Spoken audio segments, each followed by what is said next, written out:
Are there any fighter pilots on board? The captain's desperate voice cracked through the intercom as alarm screamed and the plane bucked violently. Victoria Hale, CEO of a billion-dollar empire, gripped her armrest with white knuckles, her earlier mockery of the shabby single father across the aisle now echoing in her ears like a curse. She'd called him airport trash just 20 minutes ago.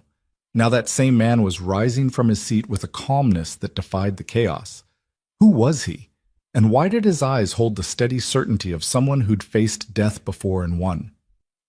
Before we dive in, if you're watching from New York, London, Tokyo, or anywhere in between, drop your city in the comments below. I want to see how far this story travels. And don't forget to hit that like button and subscribe, because what happens next will leave you speechless. The businessman in seat 4A had been snoring for the past 40 minutes, his mouth hanging open like a broken mailbox. Lucas Grant noticed these things, the small details that most people missed. It was a habit from another life, one he'd deliberately left behind but could never quite shake. He shifted in his seat, careful not to wake Maya, who slept against his shoulder, her tiny hand still clutching the stuffed rabbit she'd named Mr. Whiskers. Flight 2847 from New York. JFK to London Heathrow had boarded without incident. The Boeing 737 was a workhorse, reliable and steady, though Lucas knew better than most that reliability meant nothing when fate decided to intervene. He'd learned that lesson at 32,000 feet over the Hindu Kush a lifetime ago. "Excuse me."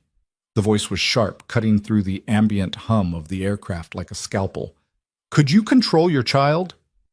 Lucas looked up. The woman across the aisle was staring at him with unconcealed disdain. She was young, early 30s, he guessed, with the kind of aggressive beauty that came from expensive maintenance and good genetics. Her navy blazer probably cost more than Lucas made in a month at the maintenance hangar. Her hair was pulled back in a severe bun that somehow made her look both powerful and brittle. Maya hadn't made a sound. She was asleep. "I'm sorry?" Lucas kept his voice neutral. "Your daughter." Victoria Hale, though Lucas didn't know her name yet, gestured vaguely. "She was kicking my seat earlier, and frankly, I don't understand why children are allowed in business class. Some of us paid full price for these seats." Lucas glanced at Maya, then back at the woman.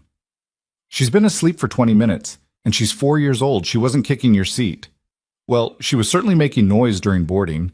Victoria turned back to her laptop, dismissing him. "I'm just saying, some of us have important work to do."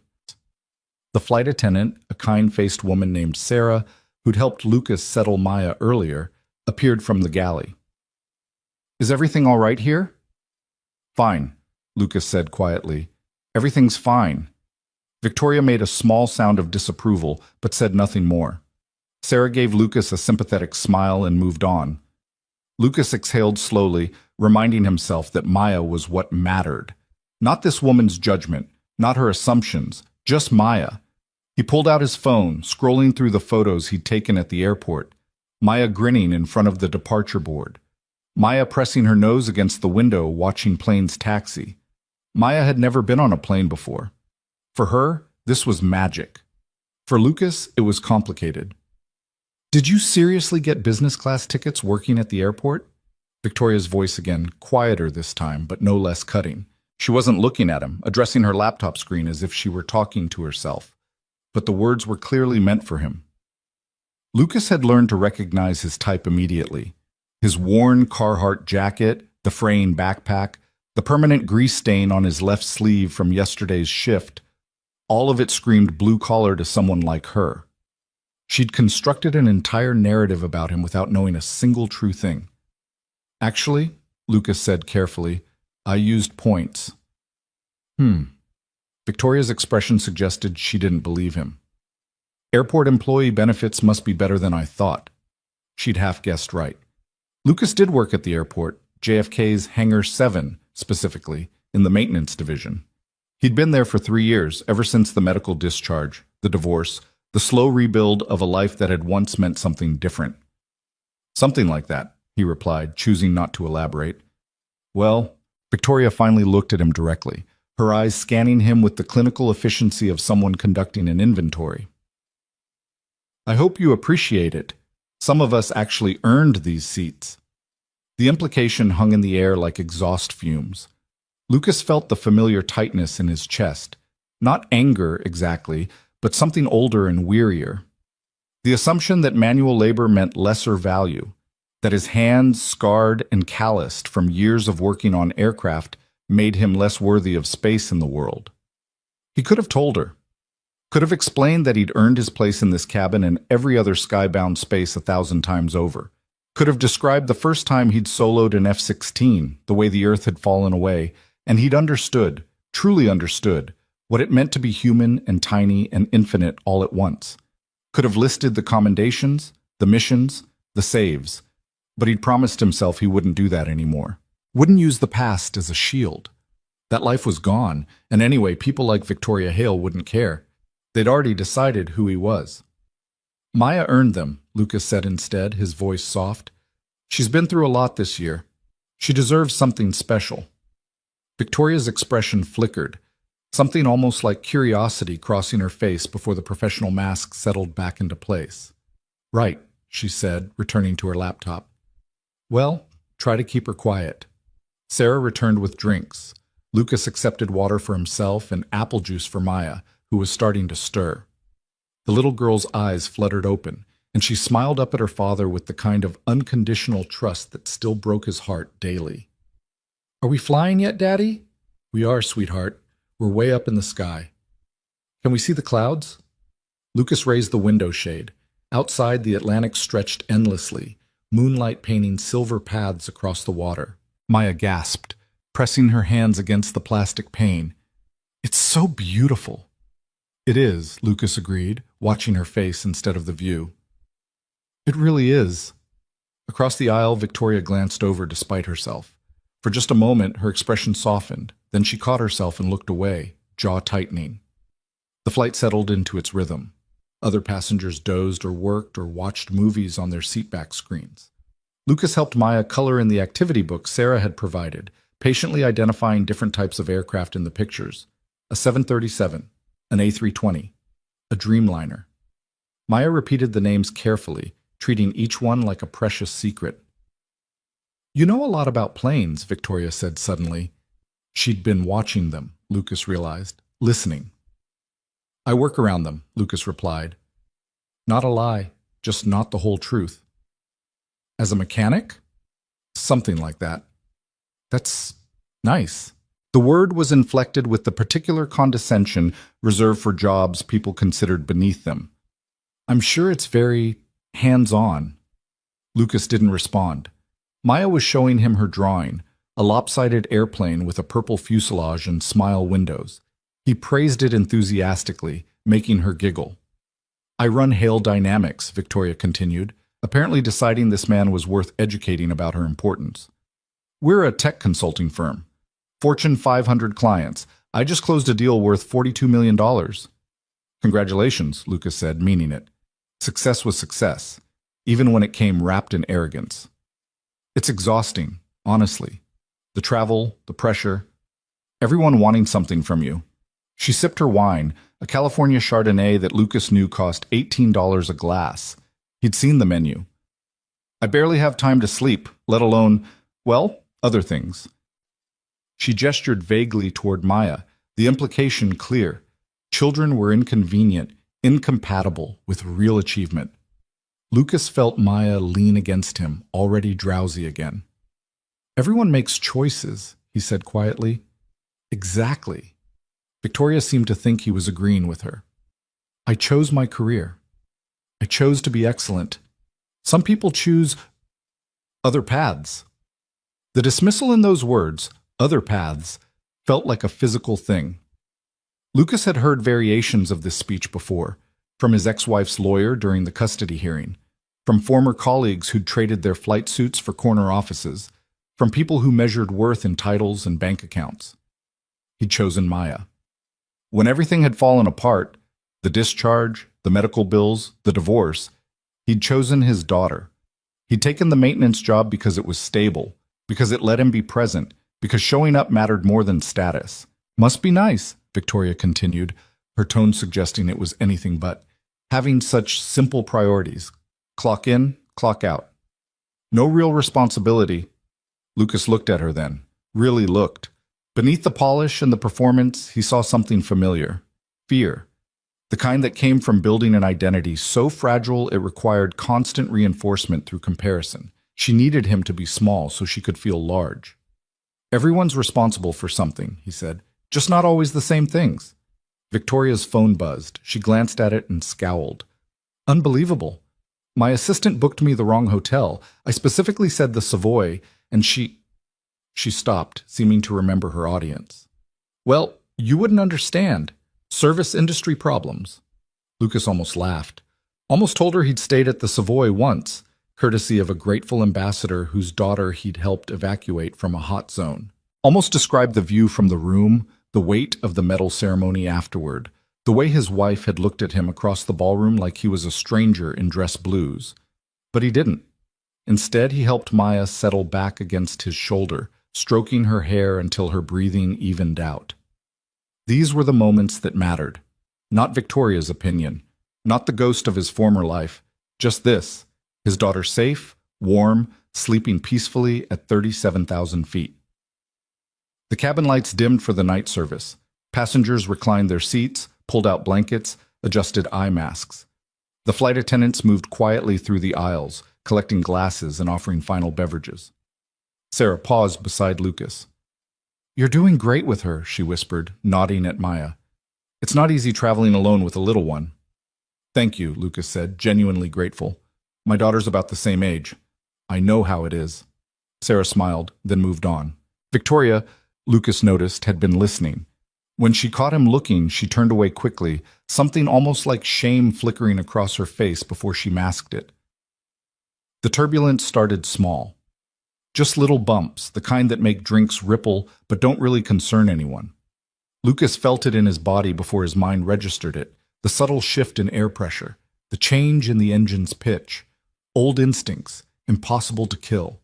Maya stirred slightly. Lucas pulled the blanket higher around her shoulders. Then the plane dropped. Not much, maybe 50 feet, but enough to make oxygen masks swing and passengers gasp, enough to wake Maya, who looked up at her father with wide, frightened eyes. Daddy? It's okay, baby. Just bumpy air. Remember what I told you? The plane is strong. We're safe. His voice was calm, practiced.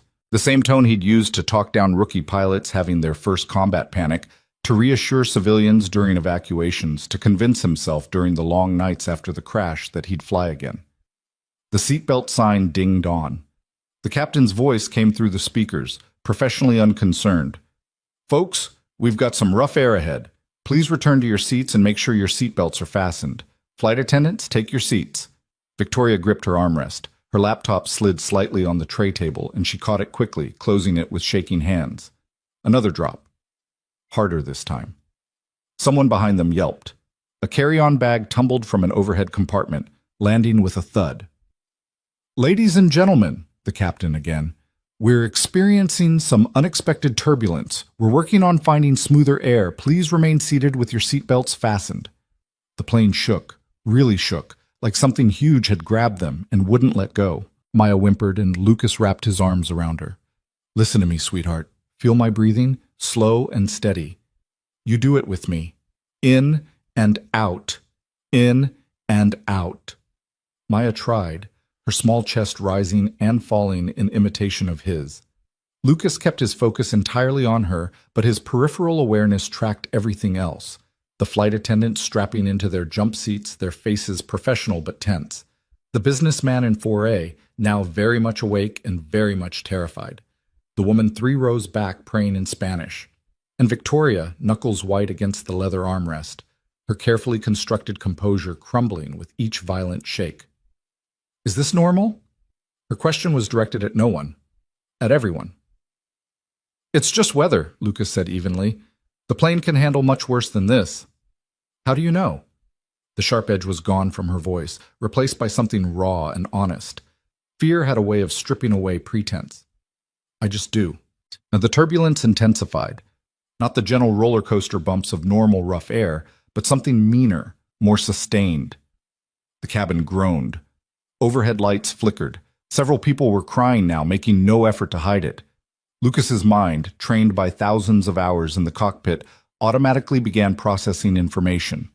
the angle of the cabin, within normal parameters, the sound of the engines, strained but functional, the interval between drops, irregular, suggesting clear air turbulence rather than storm cells. "Daddy, I'm scared." Maya's voice was very small. "I know, baby. I've got you. I've always got you." He meant it in a way that transcended this moment, meant it in every dimension of their lives. The doctor's appointments for her asthma, the parent-teacher conferences where he was the only father in a room full of mothers, the night she woke crying for a mom who'd chosen a new husband over her own daughter. Lucas had always been there, would always be there, gravity and biology and love pulling him to her like physics. The plane dropped again, stomach lurching and sudden. Maya screamed, and Lucas held her tighter, murmuring reassurances he wasn't sure he believed. Then, from the cockpit, a sound that changed everything. Alarms. Not the soft chime of the seatbelt sign or the ding of a call button, but real alarms. Urgent, insistent, designed to cut through panic and demand immediate attention. Lucas recognized them instantly.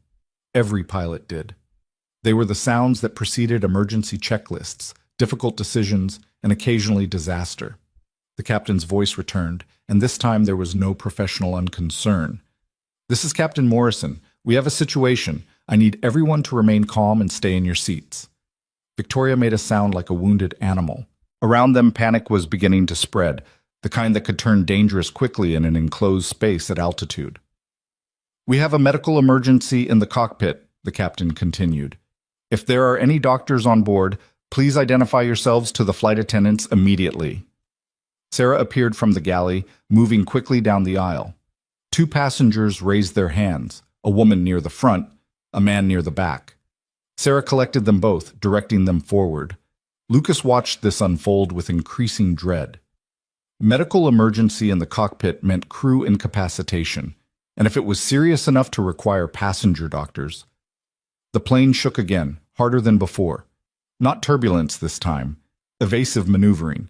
The captain was hand-flying, banking sharply to avoid something. Lucas felt it in his bones, the muscle memory of combat flying, of threading aircraft through impossible spaces at impossible speeds. "We're going to die." Victoria was staring straight ahead, her face bloodless. "Oh my God, we're going to die." "We're not going to die," Lucas said firmly. "You don't know that.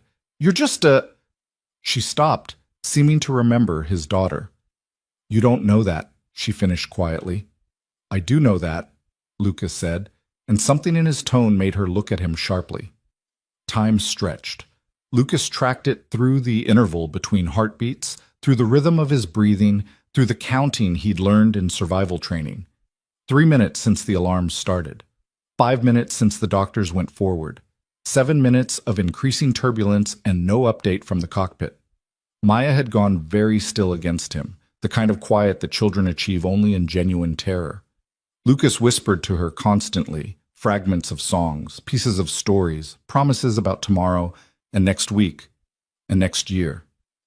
Anything to keep her anchored to the future, to the idea that there would be one. Then the intercom crackled. Everyone fell silent. "This is Captain Morrison." His voice was strained now, professional veneer cracking. "I need everyone to listen very carefully. My co-pilot has collapsed. He's being attended to by the medical personnel on board, but I'm flying alone. We're experiencing severe clear air turbulence, and I'm having difficulty managing the aircraft solo in these conditions." The silence in the cabin was absolute, as if everyone had stopped breathing at once. "I need to know—" The captain paused. When he spoke again, Lucas heard something he'd never thought he'd hear from a commercial airline captain. Desperation. "Are there any pilots on board? Any flight experience at all? I need someone in this cockpit who can help me fly this plane." Nothing. Nobody moved. Lucas closed his eyes. The moment stretched like taffy, pulling thin and impossible. He'd promised himself. After the discharge, after the crash, after the long months of physical therapy and longer months of watching his marriage dissolve, he'd promised himself he was done. Done with flying, done with the sky, done with being the person who stepped up when everything went to hell. He'd chosen a different life, a quieter life, a life where he showed up for Maya's school plays instead of combat briefings, where he changed oil instead of changing the world, where he was present instead of exceptional. "Daddy," Maya's voice was a whisper. What's wrong? And Lucas knew, with a certainty that felt like falling, that he didn't have a choice. Not really. Not when Maya was on this plane. Not when 287 people were depending on the competence of a single exhausted captain flying blind through turbulence that would challenge even a fresh crew. Not when he was the only person in this cabin who'd ever hand-flown a crippled aircraft through hostile weather and brought it home. He unbuckled his seatbelt. Victoria stared at him. What are you doing? Lucas didn't answer. He was moving on instinct now, the old training taking over.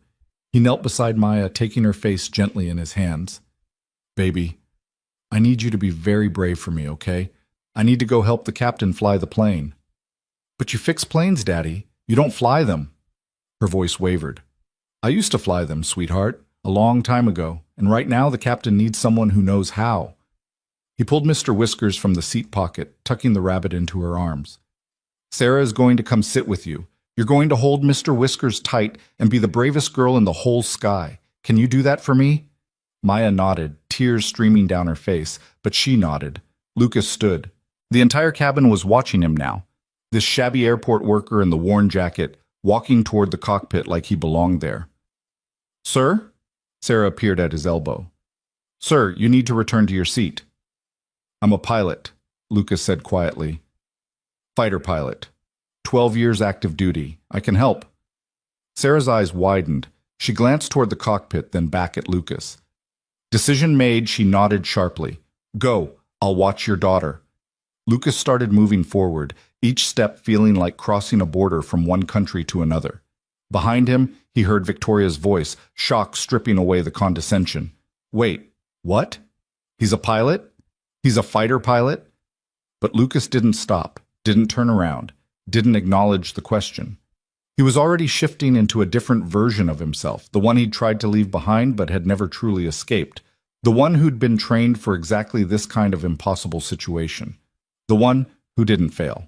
The cockpit door was locked, secured according to post 9/11 protocol. Lucas knocked, firm but not panicked. Captain Morrison? My name is Lucas Grant, former U.S. Air Force F-16 pilot, 12-year service. I can help you fly this aircraft. A pause. Then the lock clicked. The door opened, and Lucas stepped into the controlled chaos of the cockpit. Captain Morrison was in his 50s, sweat pouring down his face as he fought the yoke. The co-pilot was slumped in his seat, unconscious, being attended to by one of the passenger doctors. Alarms were screaming, terrain warning, overspeed warning, master caution. The instrument panel looked like a Christmas tree of red and amber lights. Jesus Christ, Morrison gasped. Please tell me you can actually fly. Lucas slid into the empty jump seat, his eyes immediately scanning the instruments, processing information at a speed that surprised even him. Airspeed, 340 knots and fluctuating. Altitude, 35,000 feet and descending. Heading erratic. Weather radar, showing massive cells ahead, no clear path through. I can fly, Lucas said, his voice steady and calm despite everything. Tell me what you need. Captain Morrison looked at him, really looked, and something in Lucas's eyes must have convinced him because he nodded sharply.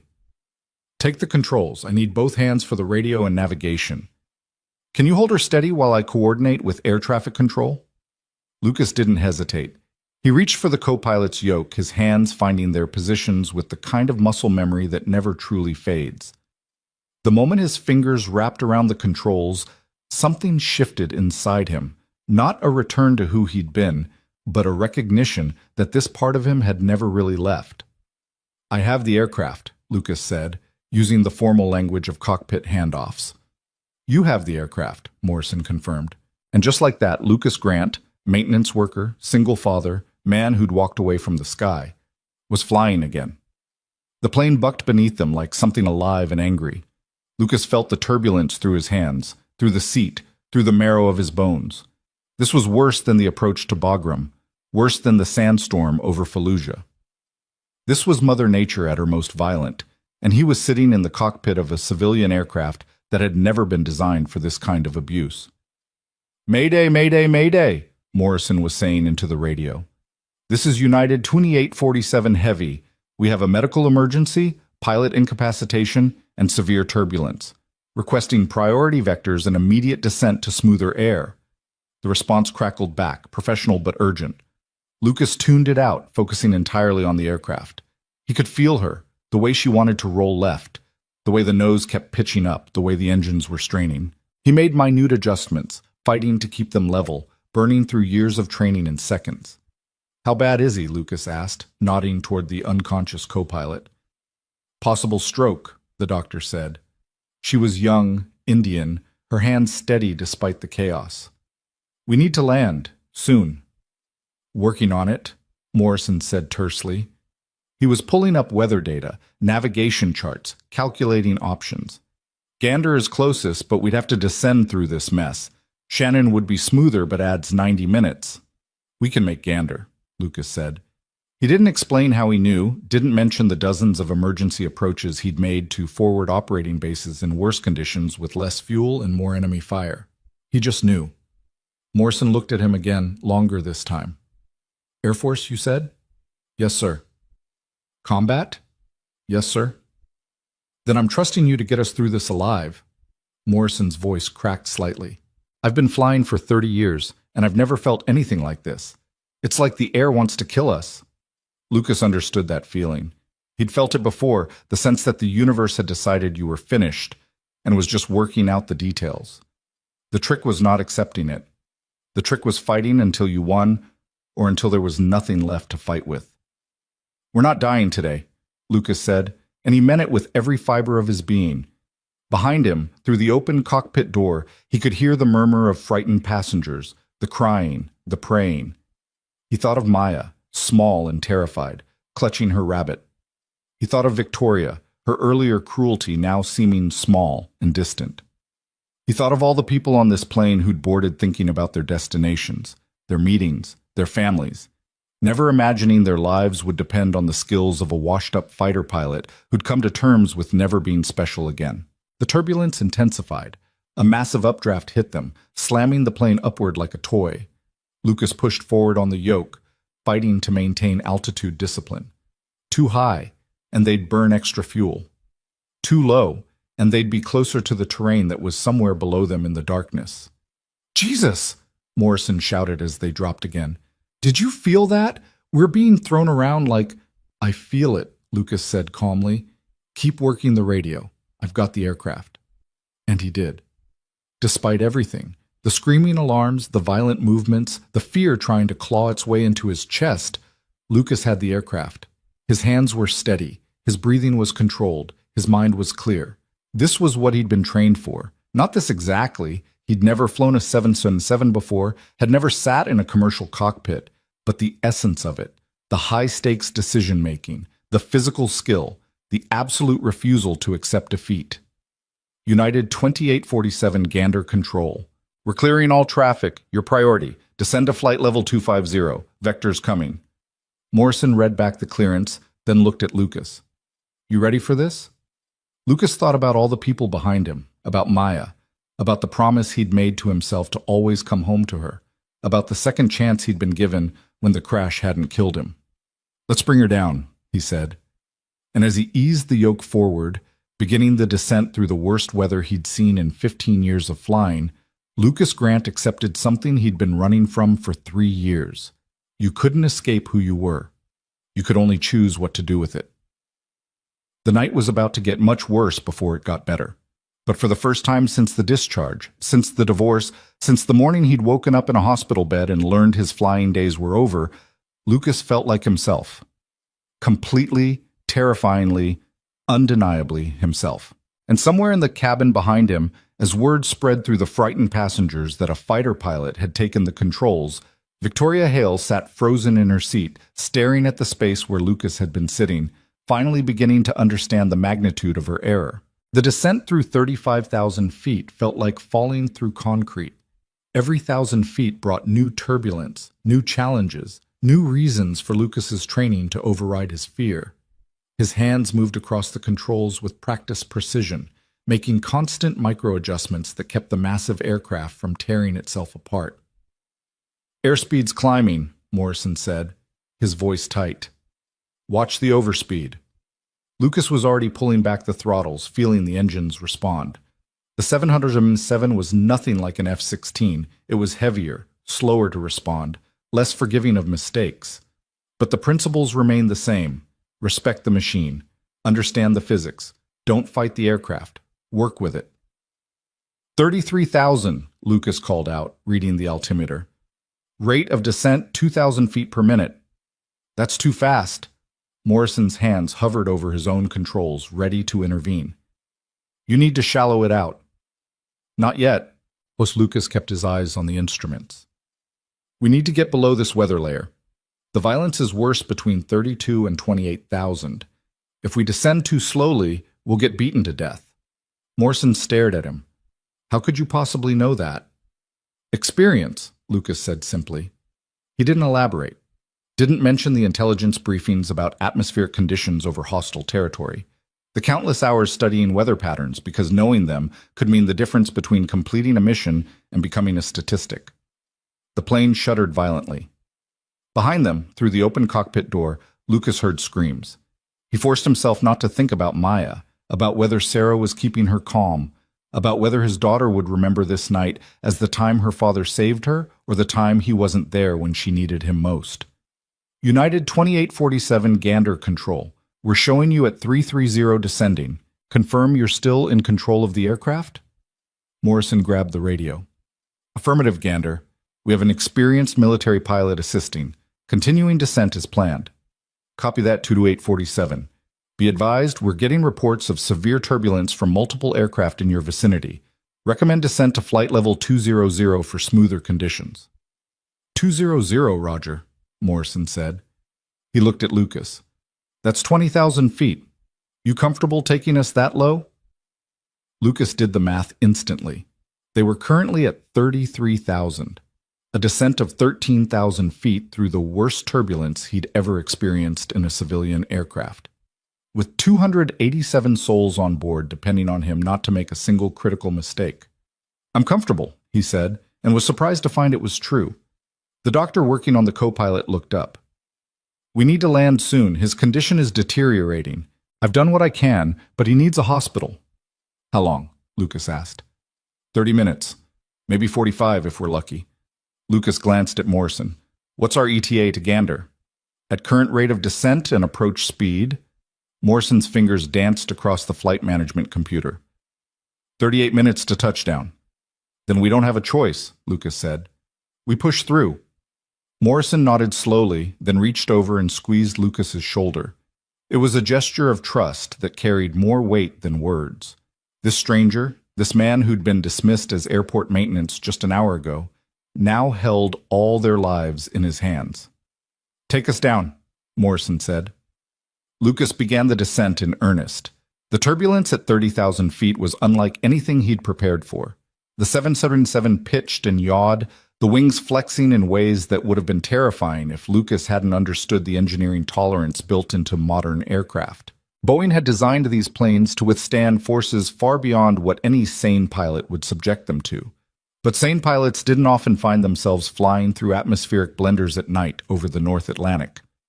29,000, Lucas called out. The violence was intensifying, just as he'd predicted. The aircraft was being hammered by vertical wind shear, massive updrafts followed immediately by downdrafts, invisible forces that could snap a plane in half if you fought them wrong. Lucas didn't fight. He rode the turbulence like a surfer reading a wave, making constant small corrections rather than large dramatic inputs. It was exhausting work, every muscle in his arms and shoulders burning from the sustained tension of keeping the yoke steady. How are you doing that? Morrison was watching Lucas's hands with something approaching awe. You're barely moving the controls, but we're staying level. Small corrections, Lucas explained, his voice remaining calm despite the chaos. If you overcorrect in turbulence, you're working against yourself. The aircraft wants to find equilibrium. Let it do most of the work. It was a technique he'd learned the hard way, on a night mission over Syria when his flight leader had panicked in heavy weather and nearly crashed, trying to muscle his plane through it. Lucas had watched, learned, and vowed never to make the same mistake. That flight leader had been grounded the next day. Lucas had been promoted 6 months later. 27,000, he announced, coming up on the worst of it. He wasn't wrong. The plane suddenly dropped like an elevator with cut cables, 200 feet in less than 3 seconds. Alarm shrieked. Morrison shouted something that might have been a prayer or a curse.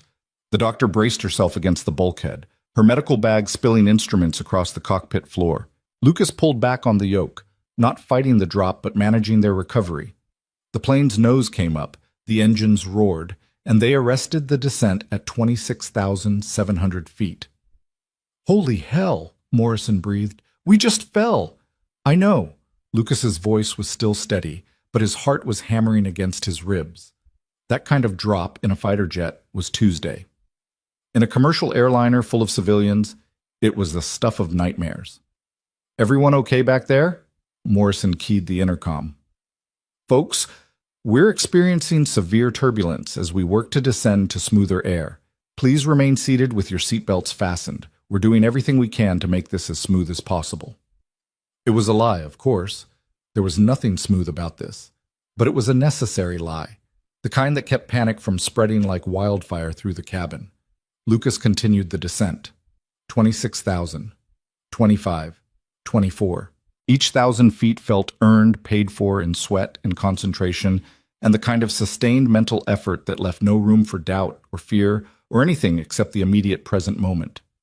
United 2847 Gander, we're showing weather clearing below flight level 220. You should find calmer conditions shortly. "Copy, Gander," Morrison replied.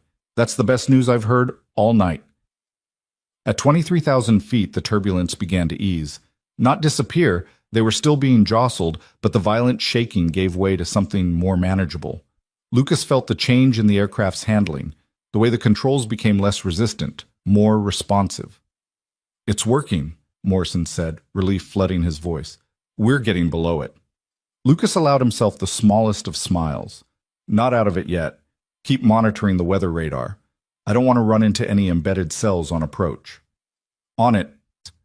They descended through 22,000 feet into air that felt almost peaceful by comparison. The alarms stopped screaming. The master caution lights dimmed. The 777 steadied, responding to Lucas's inputs with the docile predictability of a well-trained horse. 20,000 feet level, Lucas announced. "How's our fuel state?" Morrison checked the gauges. "Adequate for Gander with reserves. We burned extra fighting through that weather, but we're not critical." "Good." Lucas's shoulders were beginning to ache from the sustained tension, but he didn't dare relax yet. They were through the worst of the turbulence, but they still had to land, at night, at an unfamiliar airport, with a partially incapacitated crew and a cabin full of traumatized passengers. The doctor had stabilized the co-pilot as much as possible, but the man remained unconscious, his breathing shallow and labored. Every few minutes, she checked his vitals and made notes on a piece of paper torn from the flight manual. "Will he make it?" Lucas asked quietly. The doctor met his eyes. She was young, probably early 30s, but her gaze carried the weight of someone who'd seen too much too soon. "If we land in the next 30 minutes, yes. If we don't—" She didn't finish the sentence. Lucas nodded. 30 minutes. He could do 30 minutes. He'd done much harder things in much less time. Gander Control, United 2847. We're level at 20,000, requesting vectors for the approach. United 2847 Gander, fly heading 045. Descend and maintain 15,000. Expect the ILS approach to runway 21. Weather at Gander is winds 230 at 15, visibility 10 miles, scattered clouds at 5,000, altimeter 3012. Morrison read back the clearance while Lucas turned the aircraft to the new heading. The 777 responded smoothly, banking into the turn with none of the earlier violence. For the first time since taking the controls, Lucas felt like he was actually flying rather than just surviving. "You've done this before," Morrison said. It wasn't a question. "Done what?" "Emergency approach, wounded aircraft, everything going to hell." Morrison was watching him with open curiosity now. "Where'd you serve?" Lucas kept his eyes on the instruments. "Middle East, mostly, some Africa. Combat missions?" "Some." "How many?" Lucas was quiet for a moment. "Enough." Morrison seemed to understand that was all he'd get. "Well, whatever the Air Force taught you, it's saving our lives right now. I've been flying since I was 17, Civilian, cargo, commercial, and I've never seen anyone handle an aircraft like you're handling this one. You would have managed, Lucas said. Maybe, but I'm damn glad I didn't have to try. Morrison paused. What are you doing working in airport maintenance? Someone with your skills should be flying. It was the question Lucas had been dreading. The one that required explanations he didn't want to give, that opened doors to a past he'd spent 3 years trying to close. It's complicated, he said finally. I bet. They flew in silence for a few minutes, descending through 15,000 feet. The air was calm now, almost serene. Stars were visible through gaps in the clouds, diamond bright against the darkness. Below them, the Atlantic stretched away into nothingness. Black water under black sky, the edge of the world. Lucas thought about Maya, about whether she was still crying or whether Sarah had managed to calm her down, about what he'd say to her when this was over, about how to explain that sometimes the safe choice was actually the dangerous one, that hiding from who you were didn't make you safer, it just made you unprepared when the universe came calling. 10,000 feet, Morrison announced. Gander is 40 miles ahead, 12 o'clock. Lucas could see the lights now, a small constellation of civilization in the wilderness of Newfoundland. Gander International Airport, built during World War II as a refueling stop for transatlantic flights, now mostly quiet except for the occasional diverted aircraft. Tonight, it was their salvation. United 2847 Gander Tower. You're cleared for the ILS approach runway 21. Contact tower on 118.3. Morrison switched frequencies and a new voice crackled through. United 2847 Gander Tower, we have emergency equipment standing by. Winds 240 at 12, runway 21 cleared to land. Cleared to land, runway 21, United 2847, Morrison responded. He looked at Lucas. You want to take us all the way in? Lucas hesitated. Landing was different from straight and level flight. It required precise speed control, exact glide slope tracking, perfect timing. One mistake and they'd either overshoot the runway or touch down too hard and risk structural damage to the landing gear. But Morrison was asking because he trusted Lucas to do it, and more than that, Lucas trusted himself to do it. I've got the landing, Lucas said. You've got the landing, Morrison confirmed. Lucas began configuring the aircraft for approach. Flaps to 15 degrees, gear down, airspeed slowing to 160 knots. The 737 settled into approach configuration, and Lucas felt the familiar rhythm of a landing approach settling into his bones. Height over threshold, glide slope indication, localizer centered, sync rate controlled. 1,000 feet above touchdown, Morrison called out, reading from the radar altimeter. Lucas fine-tuned his descent rate. The runway was visible now, a ribbon of light stretched across the darkness. His hands moved smoothly across the controls, making tiny corrections, keeping them perfectly aligned with the centerline. 500 feet. The lights were rushing up to meet them. Lucas could see the threshold markers, the touchdown zone lights, the precision approach, path indicator showing 3 whites and 1 red. Perfect glide path. 200 feet. He began the flare, pulling back gently on the yoke, raising the nose, bleeding off airspeed. The main wheels kissed the runway with barely a bump. Lucas deployed the thrust reversers and applied brakes, feeling the massive aircraft slow until they were taxiing at walking speed. United 2847, nice landing. Exit at taxiway Delta and contact ground on 121.9. Morrison was staring at Lucas with undisguised amazement. He shook his head. That was perfect. Greaser landing. I've been flying 707s for 8 years and I couldn't have done better myself. Lucas didn't respond. He was too busy trying to process what had just happened, trying to reconcile the man he'd been for the last hour with the man he'd been pretending to be for the last 3 years. Emergency vehicles were racing alongside them, fire trucks, ambulances, their lights painting the night in reds and blues. Lucas taxied to the designated parking area and set the brakes.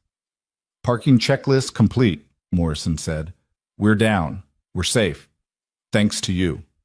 Lucas unbuckled his harness, his hands shaking now that the adrenaline was draining away. Thanks to both of us. Don't sell yourself short.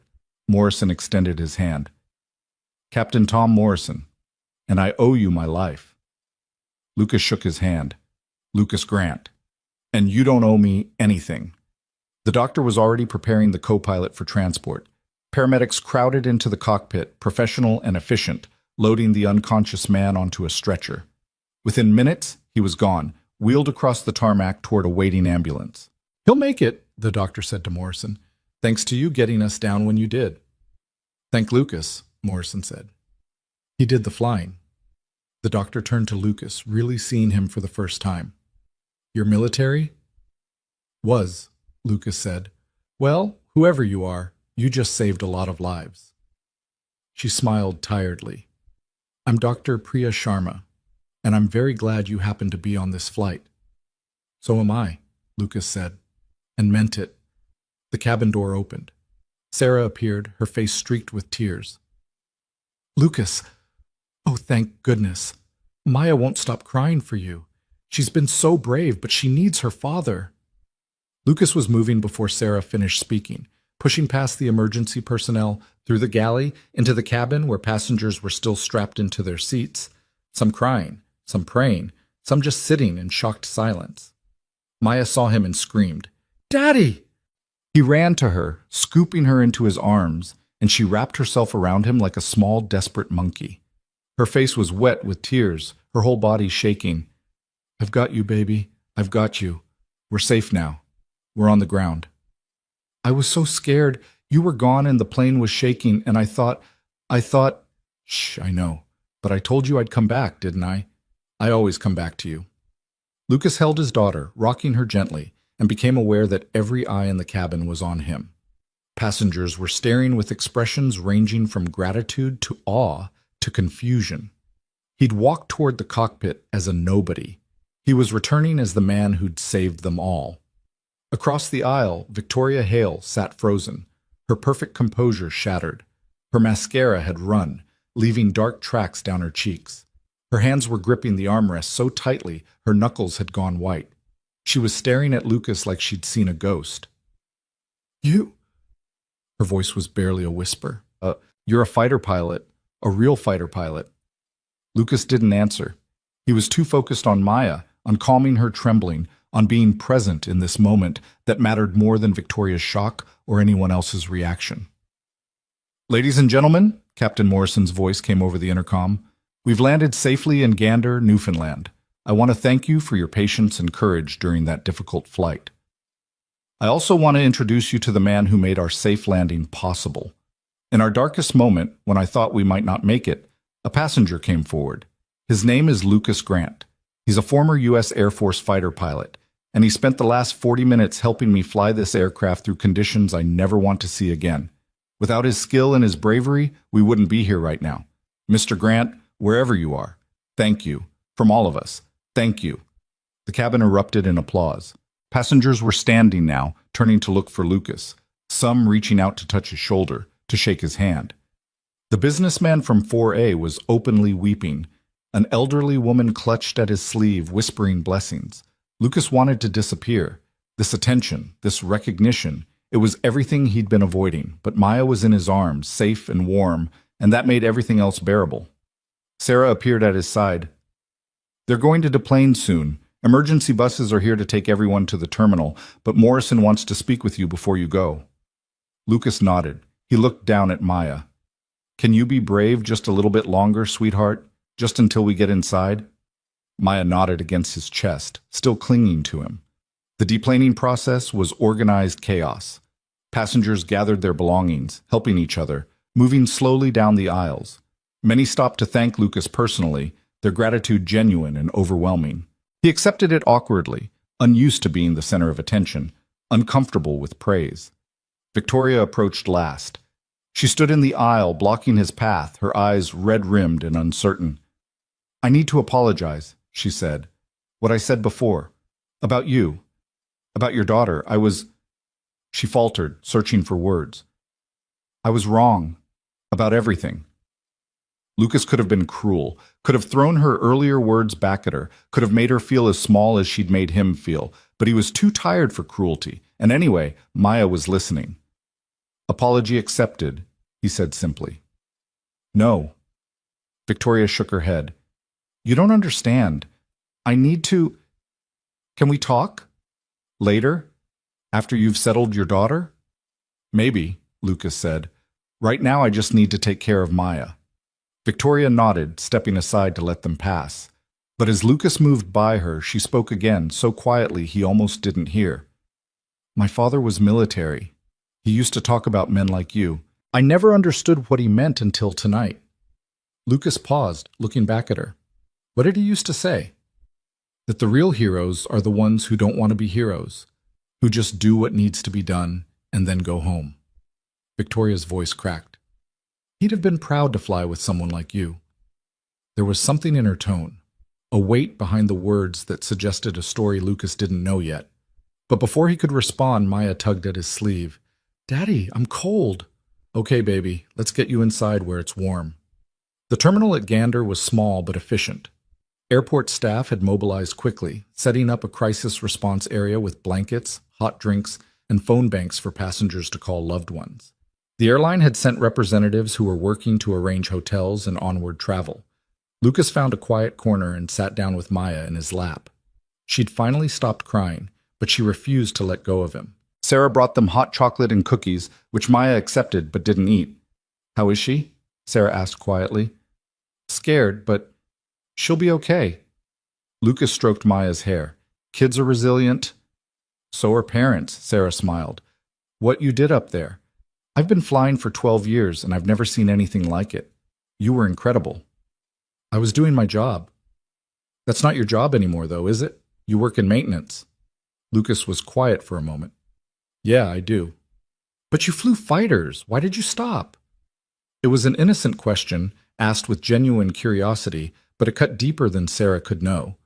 Lucas thought about how to answer, how much to share with this kind stranger who'd cared for his daughter while he'd been trying to save their lives. I had an accident, he said finally. Medical discharge. And by the time I was cleared to fly again, I had other priorities. He glanced down at Maya. Better priorities.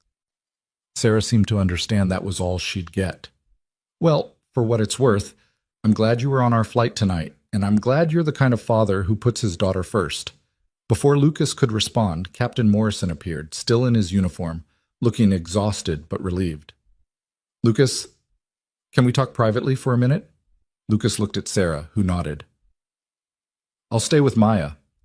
Lucas gently transferred his daughter to Sarah's lap, ignoring her small sound of protest. I'll be right back, sweetheart. I promise. He followed Morrison to a quieter section of the terminal, near the windows overlooking the dark tarmac. Emergency vehicles were still clustered around the 777, their lights reflecting off the aircraft's silver skin. I've been on the phone with the airline's operations center, Morrison said. They want to fly a fresh crew up from New York to take the aircraft onward to London tomorrow. But more importantly, they want to talk to you. Talk to me about what? About hiring you. As a pilot. Morrison's expression was serious. Lucas, what you did tonight, that wasn't just competent flying. That was exceptional flying. The kind of flying that saves lives. The airline needs pilots with your skills. Lucas shook his head. I appreciate the offer, but don't say no yet. Just think about it. Morrison pulled out a business card and pressed it into Lucas's hand. I know you've got reasons for doing what you're doing. I don't need to know what they are. But I want you to know that there's a place for you in the sky if you want it. You proved that tonight. Lucas looked down at the card. It had Morrison's contact information and scrawled on the back a phone number for the airline's recruitment department. I have a daughter to think about, Lucas said. I know, I saw her. She's beautiful. Morrison smiled gently. I also have kids, 3 of them, and I managed to be both a pilot and a father. It's not easy, but it's possible. It's different when you're the only parent. Is it? Or is that just what you tell yourself to justify hiding? The words hit Lucas like a physical blow. Morrison's expression softened immediately. I'm sorry, that was out of line. He sighed. I watched you in that cockpit, Lucas. I saw the way you came alive when you took those controls. That's not something you fake. That's not a skill set. It's an identity. And I think maybe you've been running from that identity when you should have been integrating it into your life. Lucas wanted to argue, wanted to defend his choices, wanted to explain that he'd made peace with being ordinary. But standing here in this airport terminal, with the adrenaline still fading and his hands still remembering the feel of the yoke, he wasn't sure that was true anymore. "Just think about it," Morrison said again. "No pressure. But you've got my number if you want to talk." They shook hands, and Morrison walked away, leaving Lucas alone with his thoughts and a business card that suddenly felt like it weighed 1,000 pounds. He returned to find Maya asleep in Sarah's arms, exhausted from fear and relief. Sarah helped him transfer her gently, and Lucas cradled his daughter against his chest, breathing in the familiar scent of her strawberry shampoo. "Everything okay?" Sarah asked. "Yeah," Lucas said. "Everything's okay." But it wasn't. Not really. Because something had shifted tonight. Some carefully constructed wall had developed cracks, and Lucas wasn't sure he could repair them even if he wanted to. The airline put them up in a hotel near the airport, a clean, modest place that reminded Lucas of 100 other transit hotels he'd stayed in during his military years. Maya woke briefly when he carried her to the room, asked if they were safe, and fell back asleep the moment he told her yes. Lucas laid her in the bed and sat in the chair by the window, watching the sky lighten toward dawn. His body ached, his shoulders throbbed, his hands trembled with residual adrenaline, but his mind was clear for the first time in years. He thought about Victoria's apology, about the judgment that had preceded it, about how easy it was to make assumptions about people based on surface appearances. He thought about Morrison's offer, about the possibility of returning to a life he'd convinced himself was over.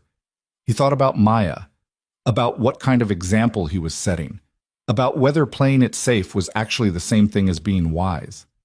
Most of all, he thought about those 40 minutes in the cockpit when everything else had fallen away and he'd been nothing but a pilot doing what pilots do, fighting the sky and winning. His phone buzzed, a text from an unknown number. "This is Victoria Hale. Sarah gave me your number. I hope that's okay. I meant what I said about wanting to talk. When you're ready. No pressure, just thank you for tonight, and I'm sorry for being the person I was." Lucas stared at the message for a long moment.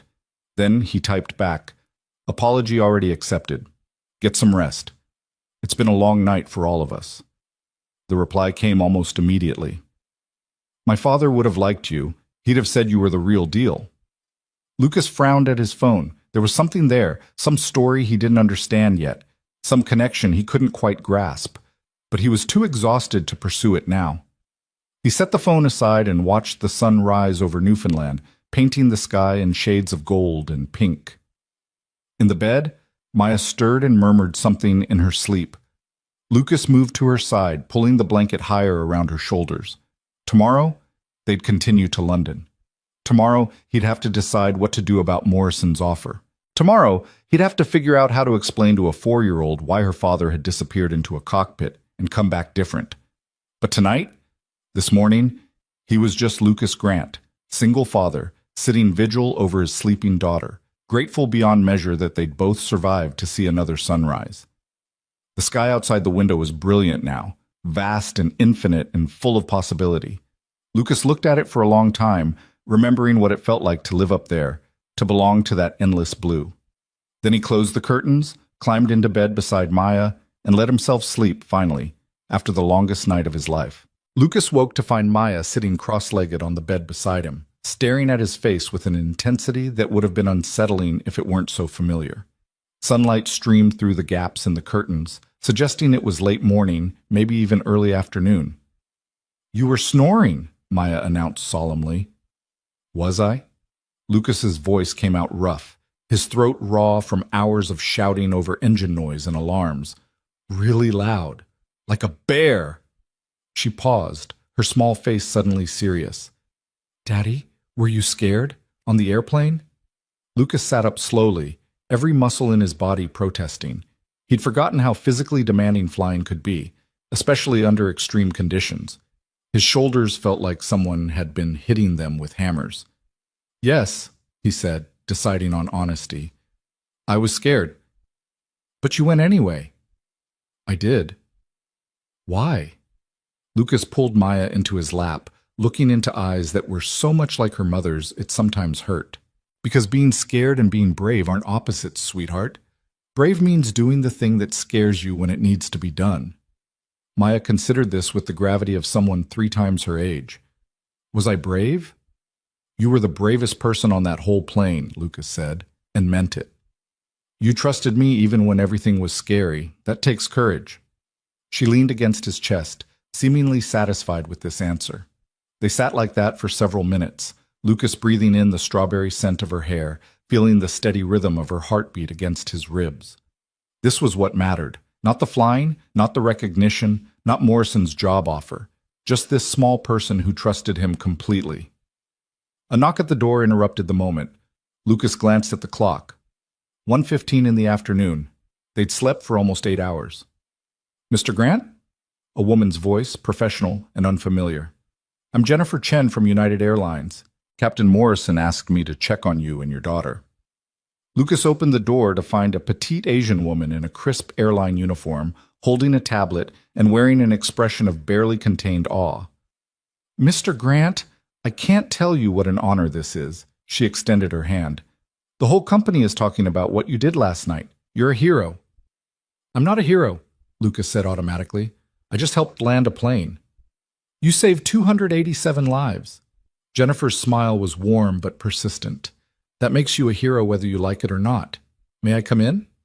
I have some information about your onward travel, and there are a few people who'd like to speak with you.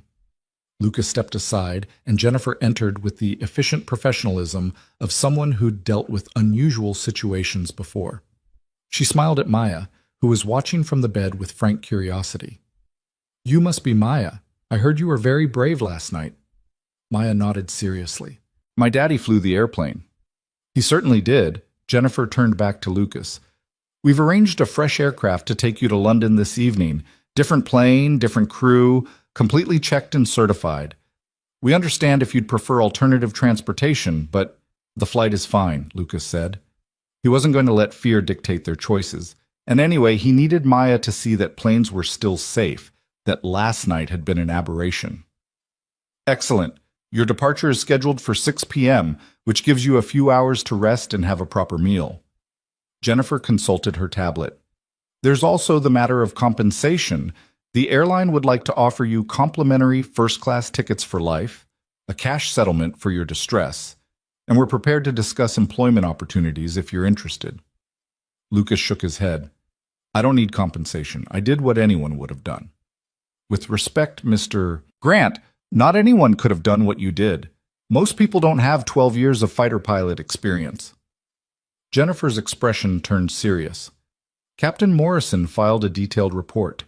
He stated explicitly that without your intervention, he believes the aircraft would have been lost. The airline takes that very seriously. I appreciate that, but there's something else. Jennifer's voice dropped slightly. One of the passengers has been asking to see you. She's been quite insistent. A Ms. Victoria Hale? Lucas felt something tighten in his chest.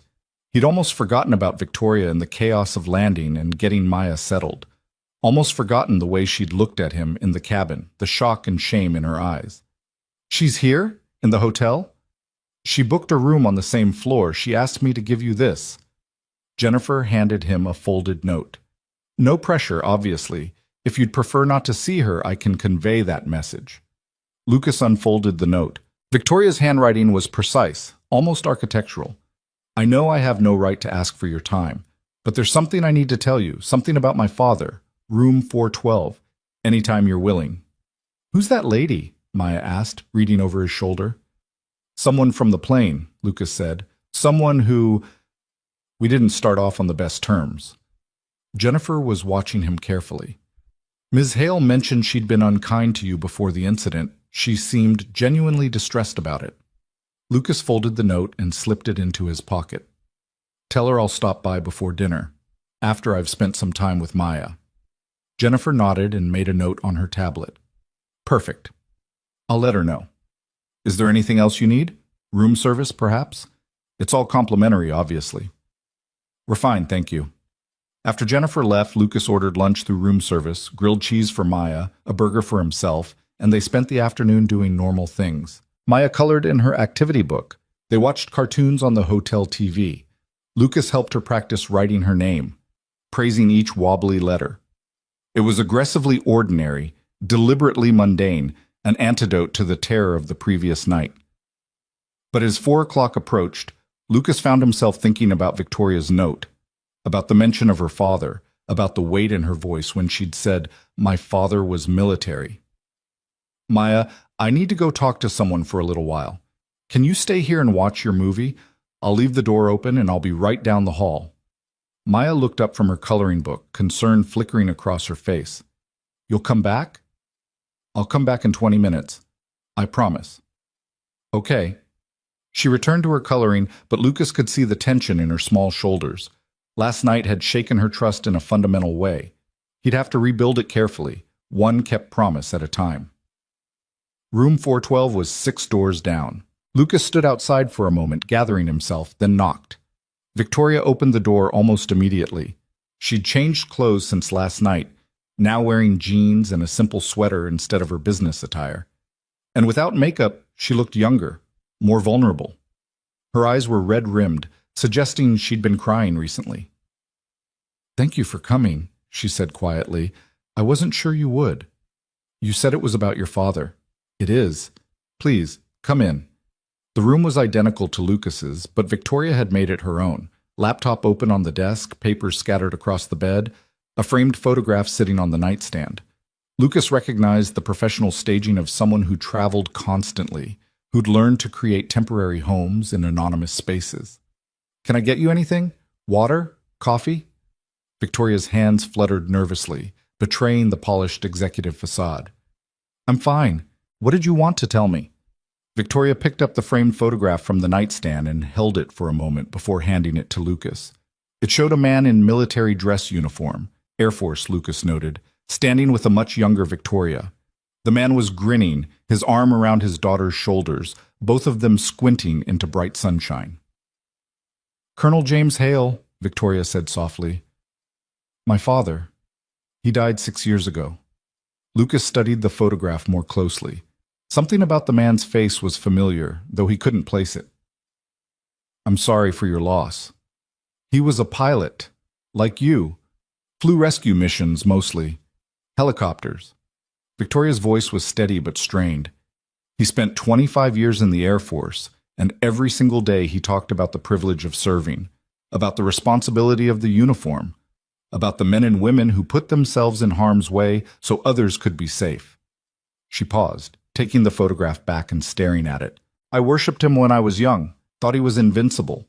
Then I got older and decided he was foolish. All that sacrifice for what? A military pension and a flag at his funeral? I went into business, made money, built something that actually mattered, or so I told myself." Lucas was beginning to understand where this was going, but he stayed silent, letting her work through it.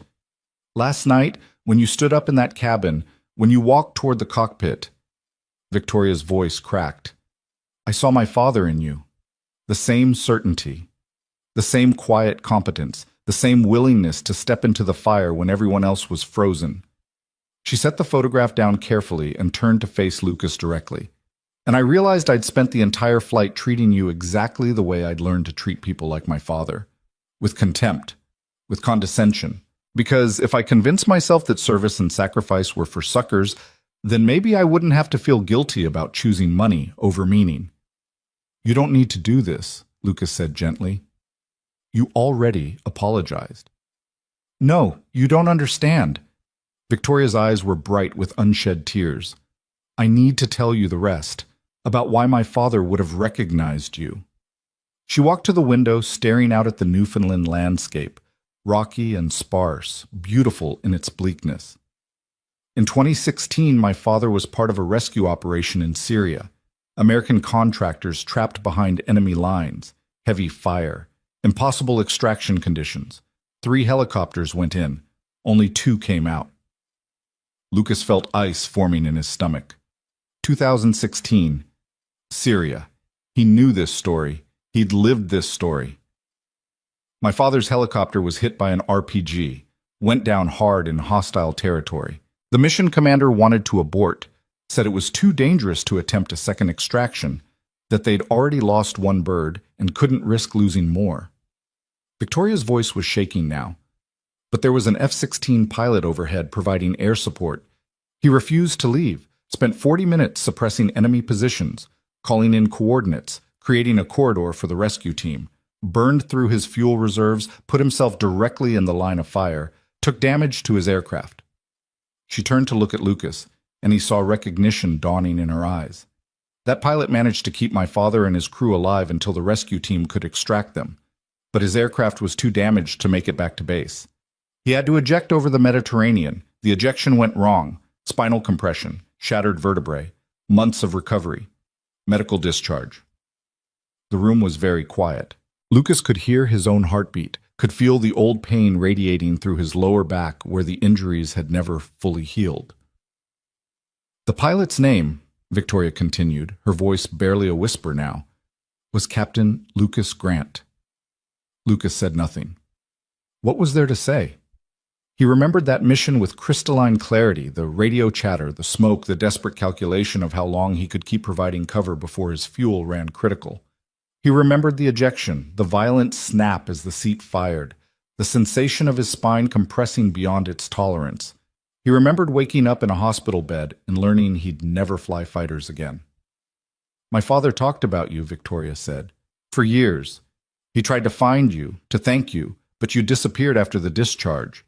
He died thinking he'd never get the chance to tell you what your sacrifice meant to him. It wasn't a sacrifice, Lucas said, his voice rough. It was the job. It was a sacrifice. And Victoria's composure finally broke. Tears spilled down her cheeks. You gave up everything for strangers, for people you'd never met. My father was one of 6 men you saved that day, and because of you, he got to walk his daughter down the aisle at her wedding 2 years later. He got to meet his grandson before he died. He got 2 more years of life. She crossed the room and took both of Lucas's hands in hers. And last night, I sat in that cabin mocking you, judging you, treating you like you were beneath me, when the truth is, I'm not worthy to breathe the same air as someone like you. Lucas gently extracted his hands. You're being too hard on yourself. Am I? I built a career on ruthlessness, on stepping on people I deemed less important, on measuring worth in dollars instead of character. Victoria wiped her eyes roughly. My father would have been ashamed of the person I became. And last night, watching you save all our lives without hesitation, without expecting anything in return, I finally understood what he'd been trying to teach me all those years. She walked back to the nightstand and picked up something Lucas hadn't noticed before. A challenge coin, military issue, with the Air Force Pararescue emblem on one side. He wanted you to have this. Made me promise that if I ever found you, I'd give it to you. He called it his most valuable possession. Victoria held out the coin. Lucas took it, feeling the weight of it in his palm. These coins were given only to people who'd earned them through extraordinary service. For Colonel Hale to have considered this his most valuable possession meant something profound. I can't accept this, Lucas said. You have to. I promised him. Victoria's voice was firm now, steadier. And I'm asking you for something else. Let me make this right. Not the words I said. I know I can't undo those. But the attitude that created them. The whole toxic culture I've built around success and status. I don't understand. Victoria returned to the bed, gathering up the papers scattered there. These are preliminary plans for a new initiative at my company. After last night, after watching you, after finally understanding what my father tried to teach me, I've decided to change everything. She handed the papers to Lucas. He scanned them quickly. Proposals for veteran hiring programs, mentorship initiatives, partnerships with military transition services. I want to create opportunities for people like you, Victoria explained. People who've served their country and then struggled to find their place in civilian life. People who have incredible skills but don't fit the traditional corporate mold. People I would have dismissed a week ago. Lucas looked up from the papers. This is ambitious. It's necessary, and it's the least I can do. Victoria met his eyes. I also want to offer you a position, not out of guilt, but because you're exactly the kind of person we need, someone who leads by example, someone who makes the hard choices, someone who understands that real leadership isn't about authority, it's about service. I work in aircraft maintenance, Lucas said carefully. You were a decorated fighter pilot who saved 6 lives in Syria and 287 lives last night. You're working in maintenance because circumstances forced you there, not because it's where you belong. Victoria's voice was passionate now, animated. I'm offering you a leadership position, flexible schedule, family-friendly policies, a chance to mentor veterans transitioning to civilian careers. And before you say no, consider this. Wouldn't Maya benefit from seeing her father do work that fulfills him? The question hit harder than Victoria probably intended. Lucas thought about Morrison's card still in his pocket, about the airline recruitment number, about the choice that was slowly taking shape, whether he wanted it to or not. I need to think about it, he said finally. Of course. Take all the time you need. Victoria's expression softened. I'm not trying to buy your forgiveness or assuage my guilt. I'm trying to become the person my father believed I could be, and you've shown me what that looks like. Lucas handed the papers back to her but kept the challenge coin. Your father sounds like he was a good man. He was the best man I ever knew. Until last night, when I met you. Victoria smiled sadly. He used to say the measure of a person isn't what they do when people are watching. It's what they do when nobody would blame them for walking away. You could have stayed in your seat last night. Nobody would have judged you, but you stood up anyway. I had no choice.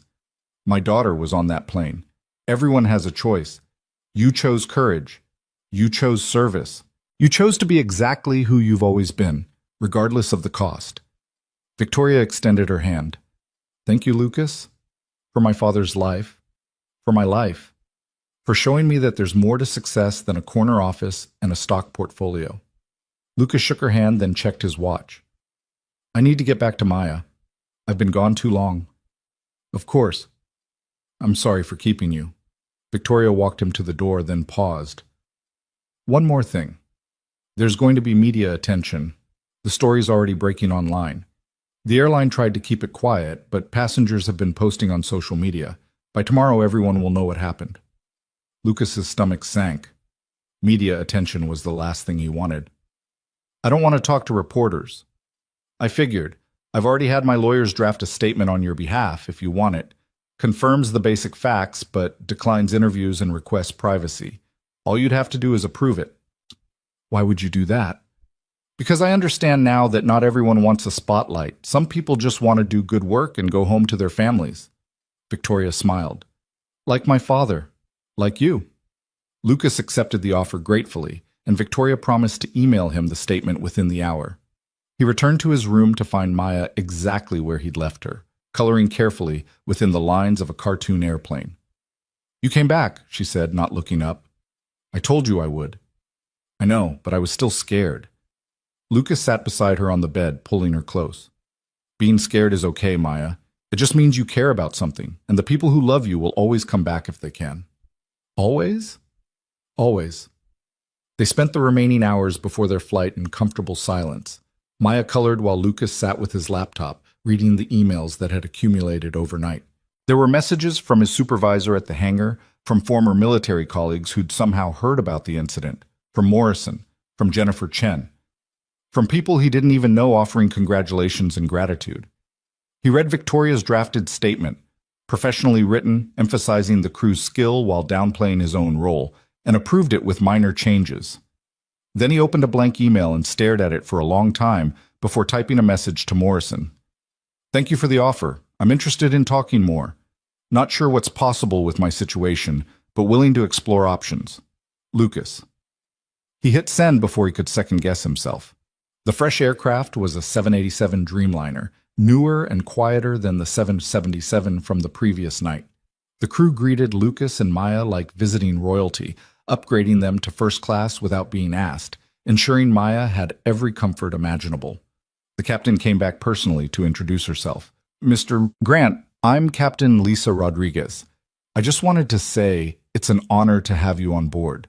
What you did last night is something every pilot hopes they'd have the courage to do. I appreciate that, Lucas said, uncomfortable with the praise.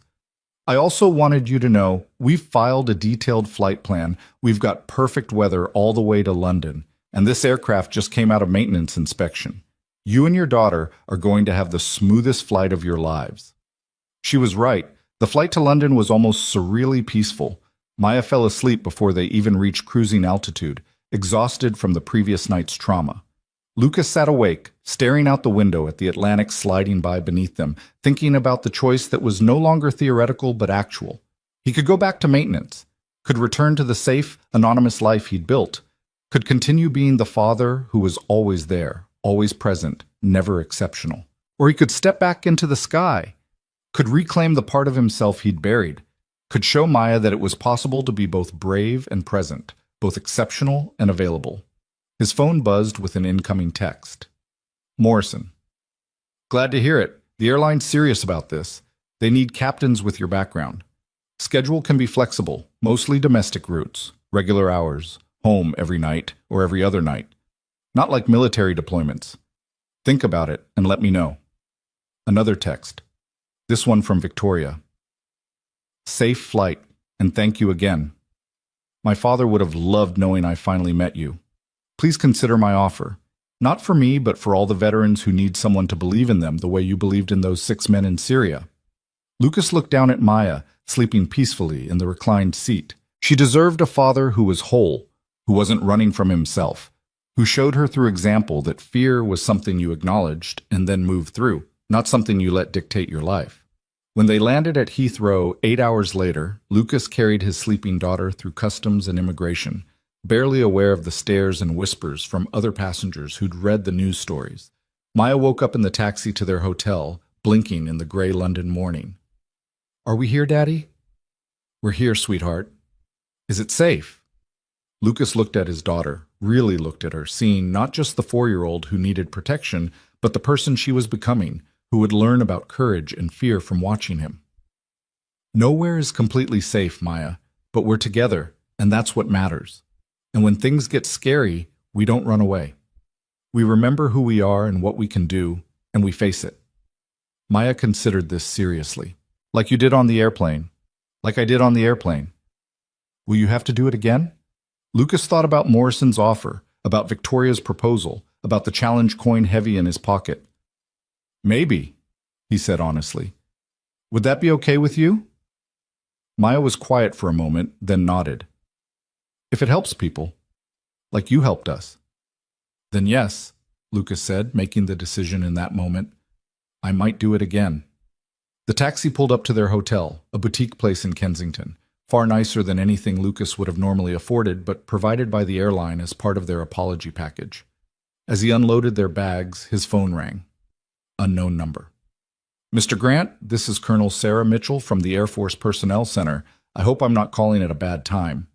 Lucas felt his heart rate spike. "Colonel?" "No, it's fine. What can I do for you?"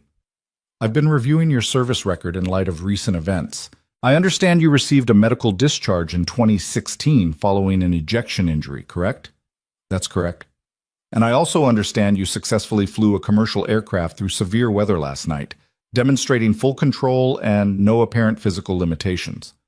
Lucas could see where this was heading. "I was adequately recovered, yes." "Mr. Grant, the Air Force made a mistake. Your discharge was based on medical evaluations that, in retrospect, appear to have been overly conservative. With the right documentation and current physical evaluation, there's a strong possibility we could reverse that discharge and restore you to active duty status, if that's something you'd be interested in." Lucas looked at Maya, who was watching him with wide, curious eyes. Active duty, back in uniform, back in fighters.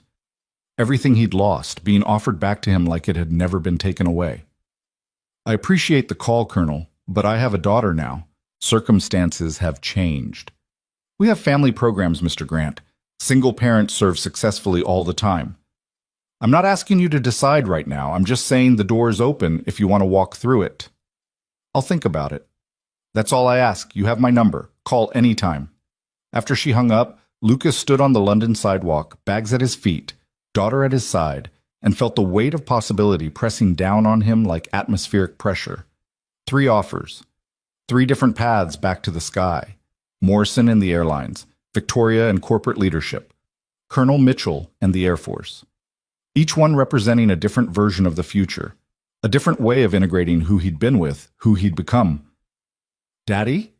Maya tugged at his sleeve. Can we go inside? I'm hungry. Lucas smiled and picked up their bags. Of course, sweetheart. Let's get you fed. As they walked into the hotel, Lucas realized something fundamental had shifted. He'd spent 3 years convinced that he'd left the sky behind, that the crash and the discharge had ended that chapter of his life permanently. But last night had proven what he'd secretly known all along. You couldn't separate yourself from your essential nature any more than you could separate water from being wet. The question now wasn't whether to return to flying. It was how to do it in a way that honored both the pilot he'd been and the father he'd become. And for the first time since the discharge, Lucas believed that might actually be possible. The London rain started on their 3rd day, a steady drizzle that turned the city into something from a storybook. Maya pressed her nose against the hotel window, watching double-decker buses navigate the wet streets below. And Lucas sat at the desk with 3 business cards spread in front of him like tarot cards predicting possible futures. Morrison's card with the airline recruitment number. Victoria's business card with a handwritten note on the back. Call me when you're ready to change lives. Colonel Mitchell's official Air Force contact information, embossed and formal. 3 paths. 3 versions of who Lucas Grant could become.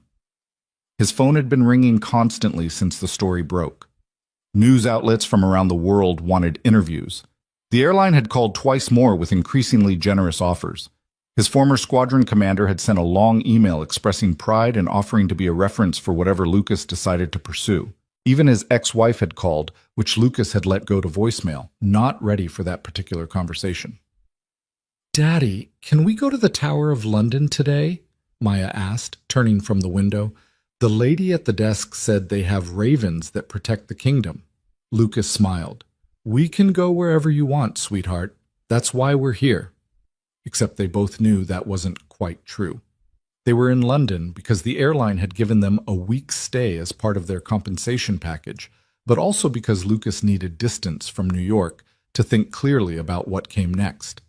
The physical space between him and his old life was helping him see it with new perspective. Maya went back to watching the rain while Lucas pulled out his laptop and opened the email from Victoria that had arrived an hour earlier. Attached was a detailed proposal for what she was calling the Hail Veterans Initiative, a comprehensive program that would recruit, train, and mentor former military personnel into corporate leadership positions.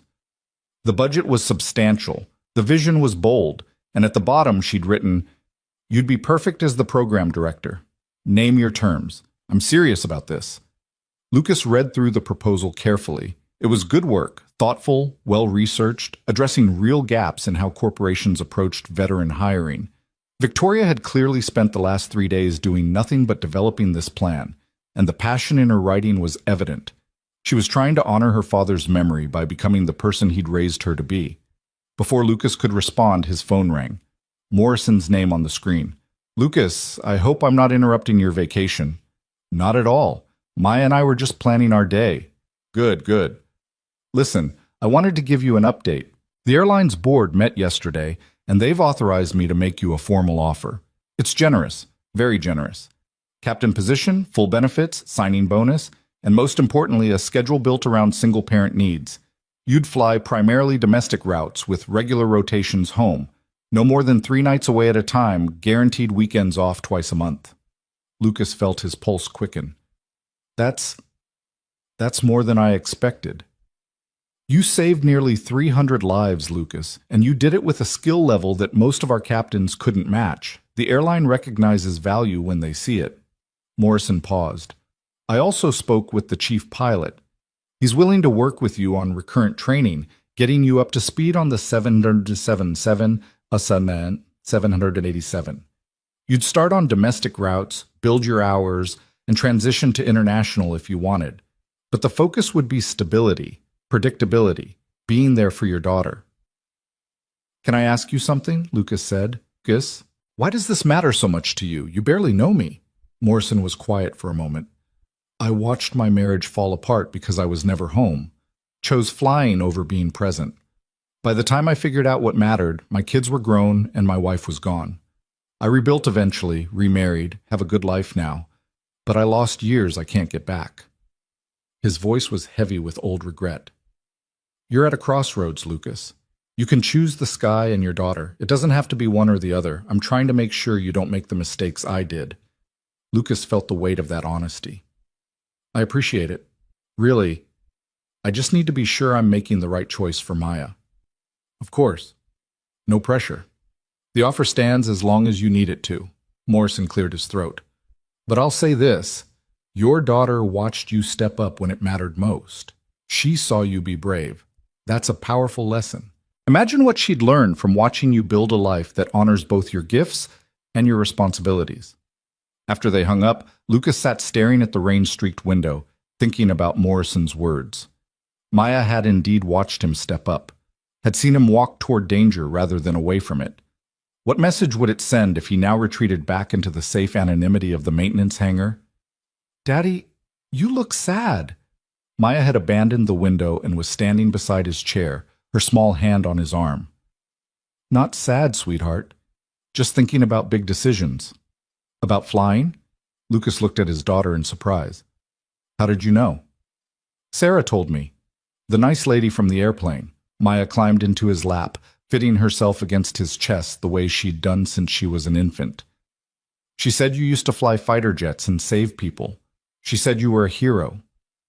Sarah talks too much, Lucas said, but without heat. Are you going to fly again? Would that be okay with you? If Daddy had to travel sometimes for work? Maya was quiet for a long moment, her fingers playing with the buttons on Lucas's shirt. Would you come back? Always. Every single time. Then it's okay. She looked up at him with eyes that were far too wise for 4 years old. Mommy left and didn't come back. But you always come back. The casual reference to her mother hit Lucas like a physical blow. They didn't talk about it often. The divorce, the custody battle, the way his ex-wife had chosen her new husband over shared custody, essentially abandoning Maya except for occasional supervised visits. Lucas had tried to shield Maya from the worst of it, but kids were perceptive. They understood more than adults gave them credit for. I will always come back to you, Lucas said fiercely. No matter what job I have, no matter where I go, you are my first priority. Always. I know. Maya snuggled closer. Can we still go see the Ravens? Lucas laughed, the tension breaking. Yes, let's go see the Ravens. They spent the afternoon at the Tower of London, watching the legendary birds strut across the grounds while a beefeater guide told stories about kings and queens and executions. Maya was enthralled, asking questions with her characteristic intensity, and Lucas found himself relaxing for the first time since the emergency landing. His phone buzzed with a text from Victoria. I'm in London. Long story. Can we meet? I have something to show you. Lucas stared at the message in surprise. Victoria was in London? He texted back. At Tower of London with Maya. Done around 4? The response came immediately. Perfect. Meet me at the Ivy, 5 p.m. I'll buy you both dinner. Maya likes fish and chips, right? Lucas smiled despite himself. Victoria had done her homework. He texted confirmation and returned his attention to Maya, who was trying to convince him to buy her a toy raven from the gift shop. The Ivy was everything Lucas expected from a high-end London restaurant. Elegant without being stuffy, crowded with well-dressed patrons who probably didn't give second glances to grease-stained maintenance workers. But when Lucas and Maya arrived, Victoria was already there, looking considerably different from the polished executive he'd first encountered on the plane. She wore jeans and a sweater, her hair down instead of pulled back, minimal makeup. She looked younger, more approachable, and when she saw Maya, her face lit up with genuine warmth. You must be Maya. I've heard so much about you. Maya studied Victoria with the frank appraisal of childhood. You're the mean lady from the airplane. Victoria's face flushed, but to her credit, she didn't flinch. I was mean, wasn't I? I said some really unkind things to your dad. I'm sorry about that. Did you apologize to him? I did. Several times. Maya considered this. Did he forgive you? He did. Then I guess it's okay. Maya turned to Lucas. Can I get fish and chips? The adults laughed, the tension breaking, and they settled into a booth. Victoria had brought a portfolio case, which she set on the seat beside her, but she didn't open it immediately. Instead, she focused on making Maya comfortable, asking about the Tower of London, about the Ravens, about what else Maya wanted to see in the city. Lucas watched this interaction with growing respect. Victoria was genuinely trying, making an effort to connect with his daughter not as a prop or an obligation, but as a person worth knowing. It was a far cry from the woman who'd sneered at children in business class. After Maya was settled with her dinner and a coloring book the restaurant provided, Victoria finally turned to Lucas. "I need to show you something. It's part of why I flew out here." "Get." She opened the portfolio and pulled out a newspaper clipping, yellowed with age, protected in a plastic sleeve. The headline read, "6 Rescued in Daring Syria Operation." Below it was a photo of a younger Colonel James Hale standing with his helicopter crew, all of them looking exhausted but alive. "This ran in the Air Force Times 2 weeks after the rescue," Victoria explained. "My father kept it framed in his office." "Read it." Lucas took the clipping and scanned the article. It described the mission in clinical detail: the ambush, the helicopter going down, the F-16 pilot who'd refused to leave, the eventual successful extraction. There was a quote from Colonel Hale. "I owe my life to Captain Grant. He put himself in the line of fire without hesitation, burned through his fuel to keep us alive, and paid for it with his career. That's the definition of a hero." "I never knew he said that," Lucas said quietly. "There's more." Victoria pulled out another document, a photocopy of what looked like a military commendation. "My father recommended you for the Silver Star, did you know that?" Lucas shook his head. He'd received a commendation for the Syria mission, but nothing that significant. "It was denied because the mission was classified, but my father fought for it, wrote letters, filed appeals, made calls. He wanted people to know what you'd done." Victoria's voice was thick with emotion. "He talked about you until the day he died, called you the finest pilot he'd ever seen, said if he ever got the chance to meet you, he'd tell you that you were the reason he got to see me get married, the reason he got to meet his grandson, the reason he had 2 more years of life." Lucas felt his throat tighten. He'd never thought about the ripple effects of that mission, about the lives that had continued because of his choices. He'd been focused on what he'd lost, his career, his physical capability, eventually his marriage. He'd never considered what others had gained. "Why are you showing me this?" he asked. "Because I want you to understand what you mean, not just to me, but to everyone whose life you touched." Victoria pulled out more documents, letters from the other crew members who'd been rescued, all expressing gratitude, all mentioning Lucas by name. "These men wrote to my father over the years. Every single one of them mentioned you. 2 of them named their kids Lucas. One of them became a helicopter pilot instructor and tells your story to every class he teaches." She spread the letters across the table, a paper testament to impact Lucas had never known existed. "You think you're just a maintenance worker, just a single dad trying to get by. But you're so much more than that, Lucas. You're someone who changes lives just by being who you are." Maya looked up from her coloring. "Are those letters about my daddy?" "They are," Victoria said. "They're from people whose lives your daddy saved." Maya studied the letters with interest. "My daddy's a hero." "He really is." Lucas felt overwhelmed by the weight of it all, the letters, the commendation he'd never received, the gratitude of men he barely remembered. "I was just doing my job." "That's what heroes always say," Victoria replied. "But here's the thing. You have a chance to keep doing that job, not the exact same way, but in ways that still matter.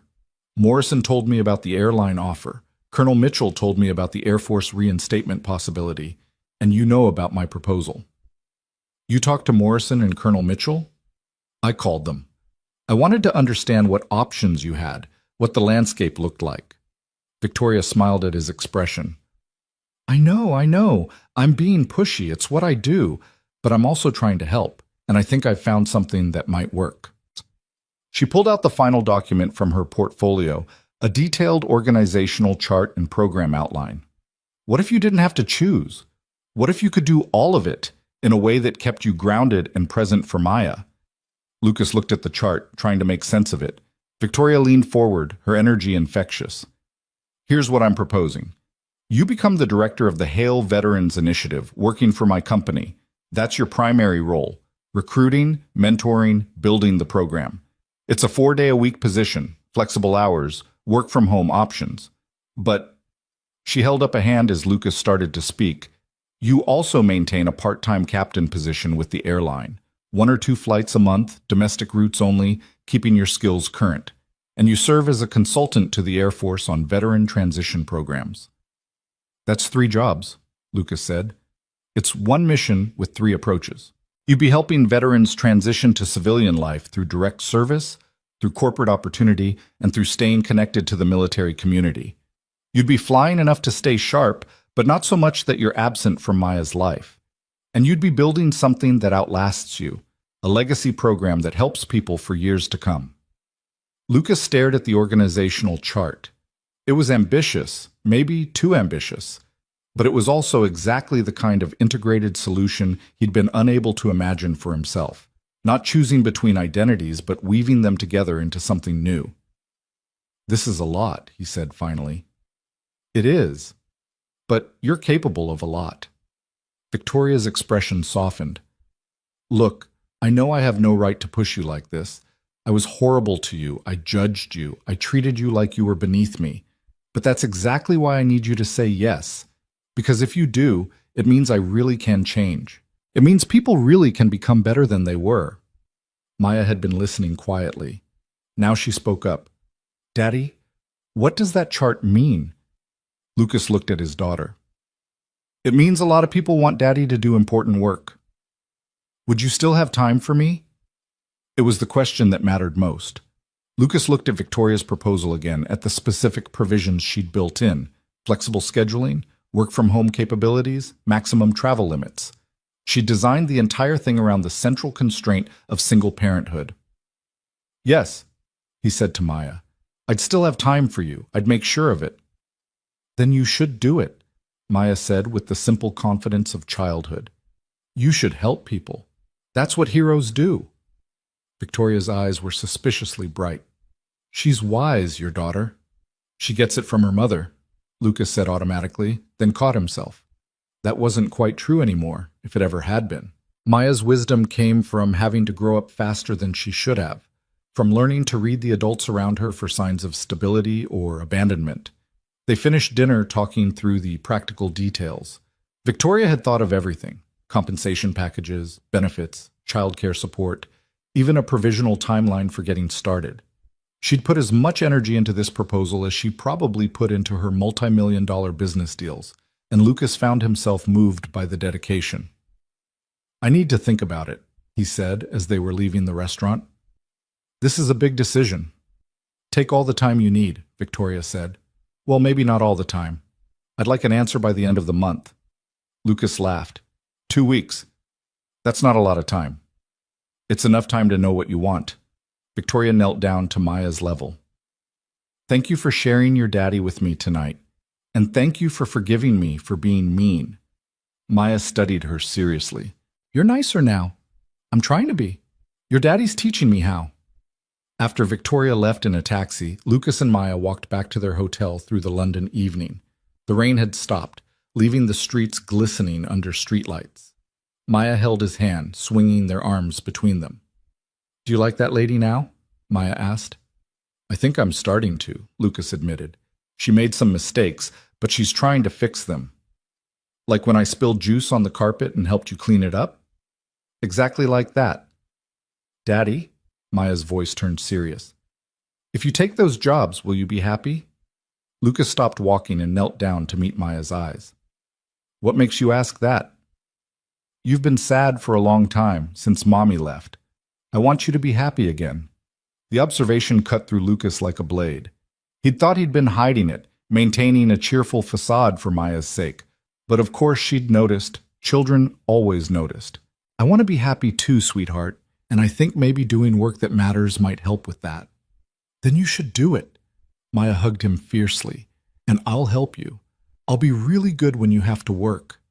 Lucas held his daughter, this small person who'd somehow become his anchor and his compass, and felt something shift inside him.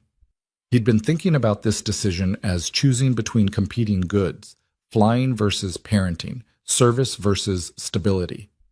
But maybe it wasn't about choosing. Maybe it was about integration, about finding a way to be fully himself while also being fully present for Maya. They spent the next week exploring London. Lucas took Maya to museums and parks, to the British Library and Buckingham Palace, to afternoon tea at Fortnum and Mason, where she tried clotted cream and declared it weird but good. They rode the London Eye and took a boat down the Thames and fed ducks in Hyde Park. And every evening, after Maya fell asleep, Lucas sat with his laptop and worked through the implications of Victoria's proposal. He called Morrison and discussed how the airline component would work. He called Colonel Mitchell and talked about the Air Force consulting role. He even called his former squadron commander, who enthusiastically endorsed the whole plan and offered to help with military connections.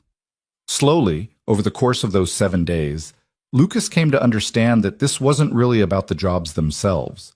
It was about reclaiming his identity, about stepping out of the shadow of the crash and the discharge and the divorce and becoming someone who could hold multiple truths at once: pilot and father, hero and human, exceptional and ordinary. On their last night in London, Lucas sat at the hotel desk with a blank email open, addressed to Victoria. He'd drafted and deleted 3 different versions, trying to find the right words. Finally, he settled on simplicity. I'm in. Let's talk details when I'm back in New York. And thank you for seeing who I could be even when I couldn't see it myself. Lucas.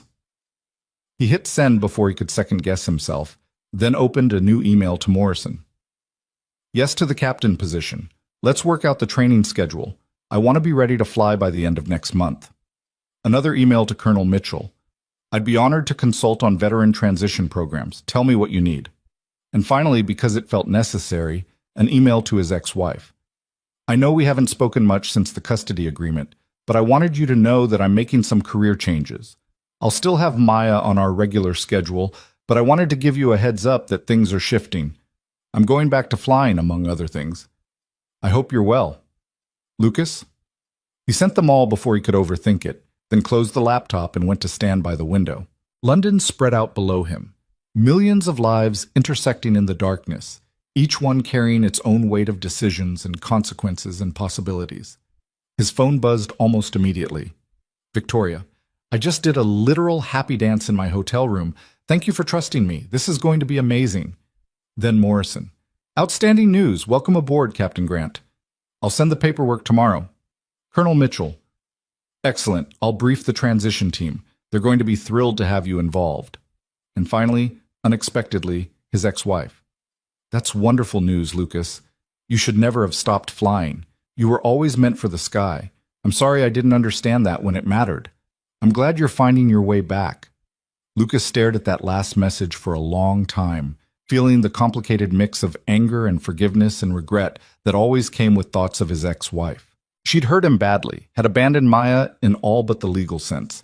But she'd also been right about one thing: he'd been meant for the sky.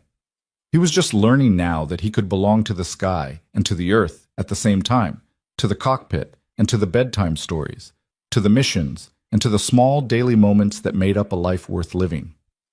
Maya called out from the bedroom, half asleep. Daddy? Right here, sweetheart. Love you. Love you too, Maya, more than all the stars in the sky.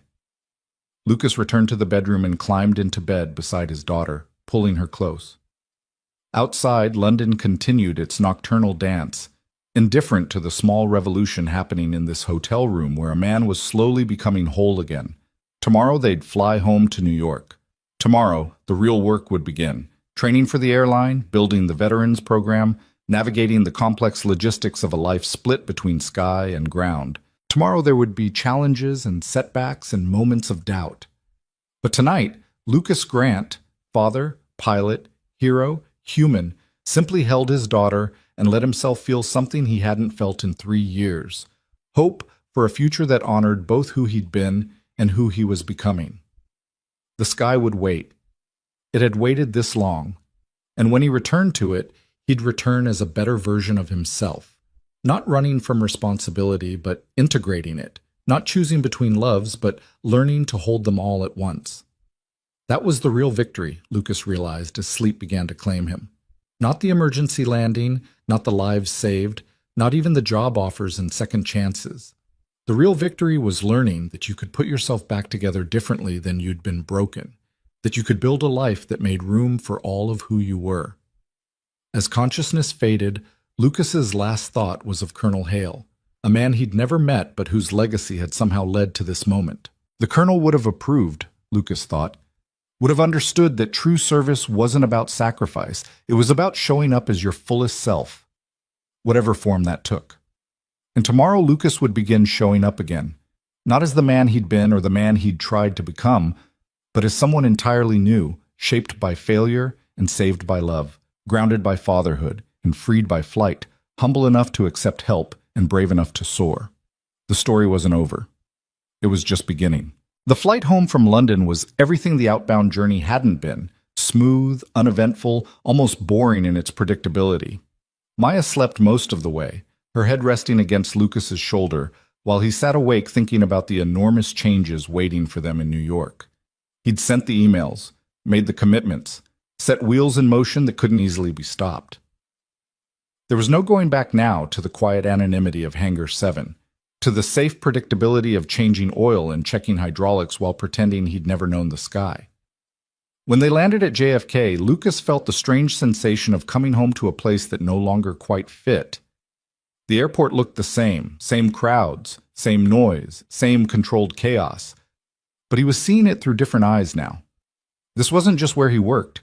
It was where he'd be flying from soon, where he'd walk through as a captain rather than maintenance crew, where his whole relationship to the space would transform. His supervisor from the hangar was waiting at baggage claim, which surprised Lucas until he saw the expression on the older man's face, pride mixed with something like sadness. Grant. Tom Rivera had worked at JFK for 30 years, had hired Lucas 3 years ago without asking too many questions about why a former fighter pilot was applying for wrench work. Heard you've been busy. Lucas shifted Maya to his other hip. She was getting too big to carry like this, but she was tired and clingy after the long flight. Word travels fast. You saved almost 300 people, then turned down every interview request. That made the news almost as much as the rescue itself. Rivera smiled. Always knew you were overqualified for the hangar. Figured you had your reasons for being there. I did. I still do. But you're leaving anyway. It wasn't a question. Lucas nodded. Got some opportunities I can't pass up. I'm sorry for the short notice. Rivera waved that away. Don't apologize for stepping into your future, but I need to know, are you coming back at all? Even part-time? Because if not, I need to start the hiring process. I'd like to stay on per diem if that's possible. Maybe 1 shift a week, keep my hand in the practical side. Lucas meant it. The maintenance work had taught him things about aircraft that he'd never learned as a pilot, had given him an appreciation for the mechanics that made flight possible. He didn't want to lose that connection entirely. Per diem works. Hell, having a captain-rated pilot in the hangar will be useful for training purposes. Rivera extended his hand. Congratulations, Lucas, truly. You deserve this.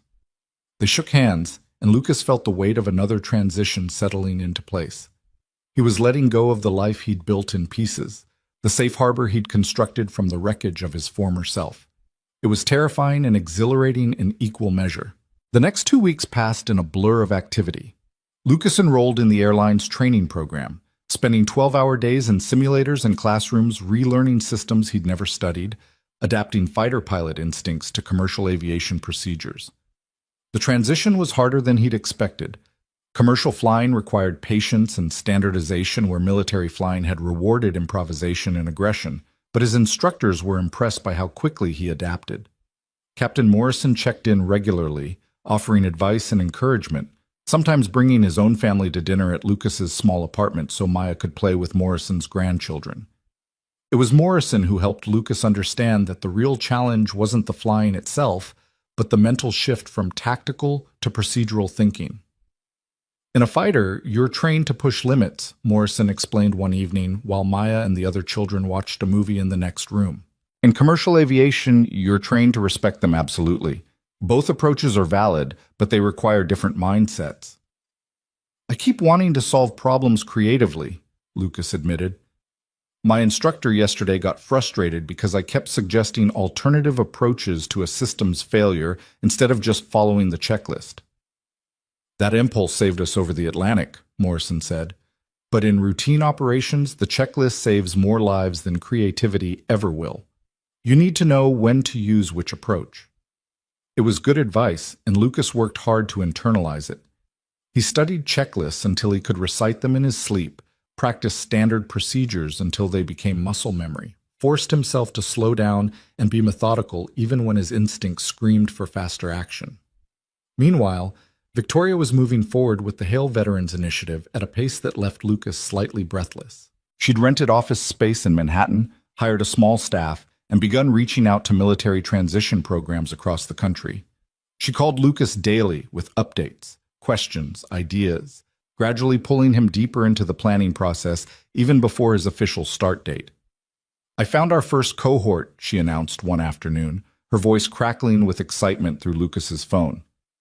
12 veterans, all recently separated, all struggling to translate their military experience into civilian opportunities. "Can you meet with them next week? I want them to hear your story." Lucas hesitated. "I'm not sure I'm the right person to—" "You're exactly the right person. You've lived it. You know what it's like to go from being exceptional at something meaningful to feeling lost and undervalued." Victoria's tone softened. "Please, Lucas, they need to see that there's a path forward." He agreed, partly because Victoria was right, and partly because he was learning that sometimes the most important service was simply showing up and being honest about the struggle. The meeting took place in Victoria's new office, a bright space overlooking Central Park that felt a world away from the maintenance hangar. The 12 veterans were a diverse group, different branches, different specialties, different ages, but they all wore the same expression Lucas recognized from his own mirror 3 years ago. Uncertainty masking barely controlled fear about whether they still had value in a world that didn't understand what they'd done or who they'd been. Lucas stood in front of them, feeling awkward and exposed, and decided to just tell the truth. 3 years ago, I ejected from a damaged F-16 over the Mediterranean. The ejection compressed my spine, ended my flying career, and eventually ended my marriage. I spent 6 months in physical therapy learning to walk without pain, then another 6 months applying for jobs I was overqualified for and getting rejected because I didn't have the right civilian credentials. He paused, seeing recognition in their eyes. I ended up in aircraft maintenance. Good work, honest work, but not what I'd trained for, not what I'd built my identity around, and I told myself that was fine, that I'd made peace with it, that being a good father was enough. He glanced at Victoria, who was watching him with an expression of quiet encouragement. But I was lying to myself. I hadn't made peace with it. I'd just given up. There's a difference. Lucas leaned against the desk, keeping his posture casual. 2 weeks ago, I was on a flight when the co-pilot collapsed. The captain asked if there were any pilots on board, and I almost didn't stand up. Almost let fear and shame keep me in my seat. But I thought about my daughter, about what lesson I'd be teaching her if I stayed silent when I had something to offer. He told them about the emergency landing, about the 40 minutes of flying through conditions that terrified him, about bringing the plane down safely and then having to figure out what came next. He told them about Morrison's offer and Victoria's proposal and Colonel Mitchell's call, about the impossible choice that had seemed like choosing between identities. "Here's what I learned," Lucas said. "You don't have to choose between who you were and who you're becoming. You can integrate both. You can honor your service by finding ways to keep serving that fit your current life. It won't look the same as it did in uniform, but it can matter just as much." A woman in the front row raised her hand. She was maybe 30, with the rigid posture of someone who'd spent years in military bearing. But how do you convince civilian employers that military experience matters? "I was a logistics officer, managed supply chains for entire forward operating bases. But every interviewer just sees military and assumes I can't adapt." Victoria stepped forward. "That's exactly what this program is designed to address. We're not just placing veterans in jobs. We're educating corporate leaders about the value you bring. Leadership under pressure, adaptability, mission focus. These aren't just military skills, they're exactly what companies need."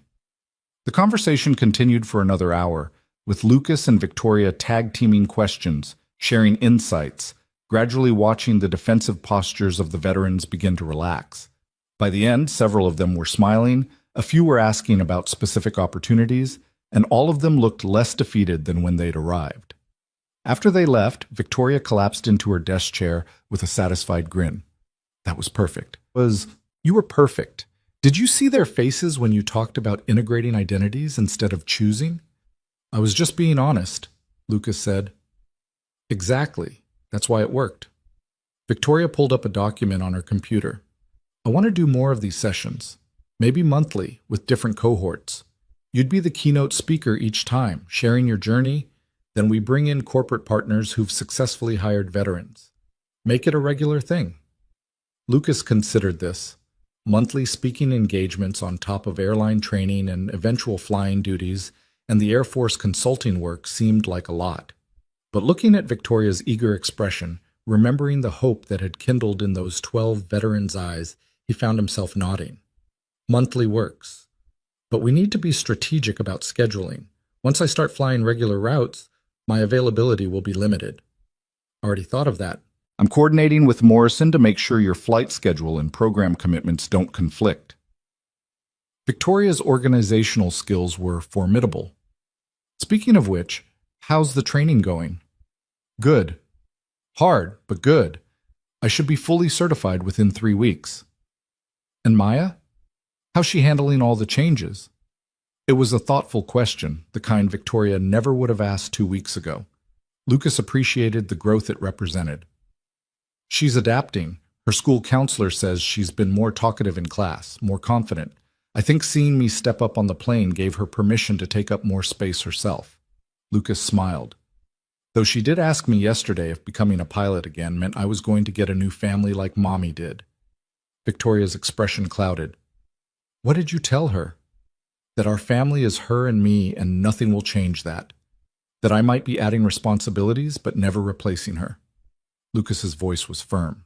She seemed satisfied with that answer, but I'm watching closely. If this transition starts affecting her negatively, I'll adjust. That's good parenting, Victoria said quietly. My father used to say the same thing, that if the job ever started hurting the family, the job had to change, not the family. Sounds like he was a wise man. He was. Victoria was quiet for a moment, then seemed to shake off the melancholy. I have something for you. Been waiting for the right moment. She opened her desk drawer and pulled out a framed photograph, the same one from her hotel room in Gander, showing Colonel Hale with his arm around young Victoria. But this one was different. It had been professionally matted and framed, and beneath the original photo, Victoria had added text, Colonel James Hale, 1956 to 2018, saved by Captain Lucas Grant, Syria, 2016, a hero who recognized heroes. Lucas stared at the frame, his throat tight. Victoria, I can't. You can, and you will. It belongs with you. She stood and walked around the desk, pressing the frame into his hands. My father would want you to have it. He'd want you to remember that what you did mattered, that it rippled forward in ways you couldn't see. Lucas looked down at the colonel's face, at the pride evident in his expression as he stood with his daughter. This man had lived 2 more years because Lucas had refused to abandon his position over Syria, had walked his daughter down the aisle, had met his grandson, had died knowing his sacrifice had been worth it. Thank you, Lucas managed. I'll treasure this. I know you will. Victoria returned to her chair, all business again. Now let's talk about your official start date. I'm thinking 3 weeks from Monday, which should give you time to finish airline certification and catch your breath. The next 3 weeks were perhaps the most intense of Lucas's life. He completed his airline training with scores high enough that his instructors started asking him to help teach some of the classes. He began his consulting work with the Air Force, reviewing their transition programs and making recommendations based on his own experience. He attended his first board meeting at Victoria's company, sitting in a room full of executives who treated him with a respect he was still learning to accept. And through it all, he made sure to be present for Maya. He attended her school's spring concert, where she sang off-key but with tremendous enthusiasm. He helped with homework, made dinners, maintained the bedtime routine of stories and songs, and whispered confidences. He taught her that transformation didn't mean abandonment, that growth didn't require leaving behind what mattered most. His ex-wife called one evening, which was unusual enough that Lucas's first thought was that something was wrong. "Everything okay?" he answered. "Everything's fine. I just—" She paused, and Lucas could hear something vulnerable in her voice. "I saw the news coverage about the emergency landing, and I've been thinking about what you said in your email about going back to flying." "Okay," Lucas said carefully. He was making dinner while Maya did homework at the kitchen table, and he wedged the phone between his shoulder and ear while stirring pasta. "I was wrong, Lucas, about so many things. I was wrong to make you choose between flying and family. I was wrong to leave when things got hard. I was wrong to assume you couldn't be both a pilot and a present father." She was crying now, soft and muffled.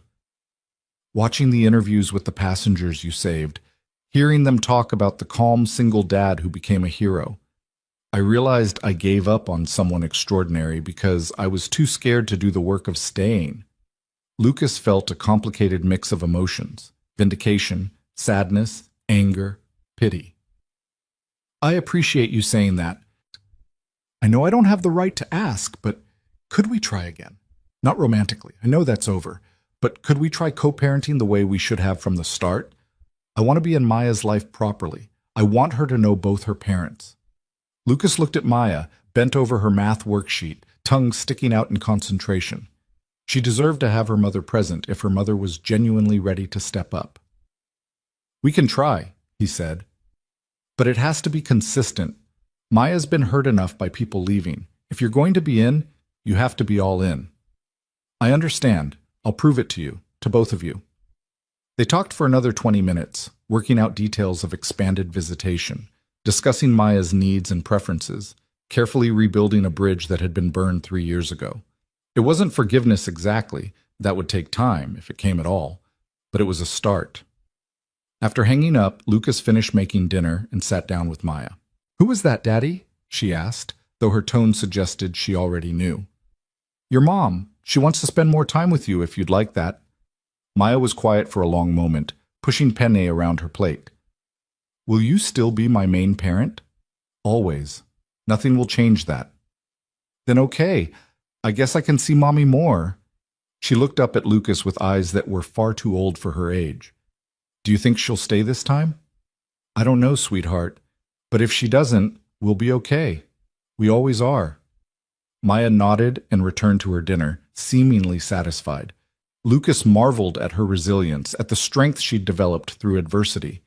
Whatever else he'd failed at in his life, he'd succeeded at raising a daughter who knew her own worth. Lucas's first official flight as a commercial airline captain was scheduled for a Tuesday morning, a routine domestic run from JFK to Atlanta and back, the kind of milk run route that senior pilots often scorned but that Lucas found perfect for his needs.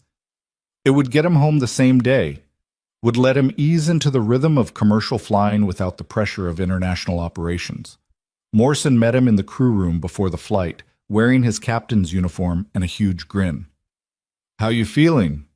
"Terrified," Lucas admitted. "I've flown combat missions, but the thought of being responsible for 200 passengers on a routine flight is somehow scarier." "That's because you understand the weight of it, the responsibility."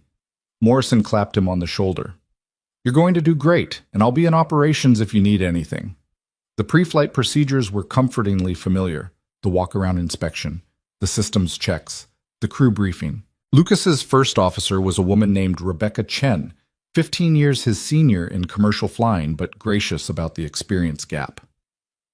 "I heard about the emergency landing," she said as they settled into their seats.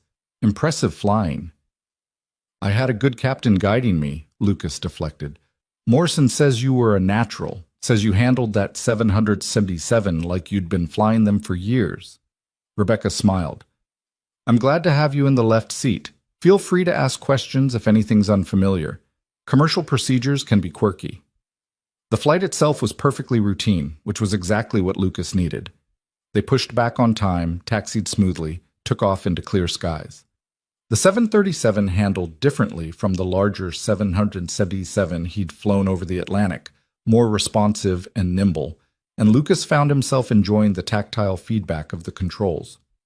Somewhere over Virginia, Rebecca looked over at him and smiled. You're grinning. Am I? Like a kid on Christmas morning. When's the last time you flew?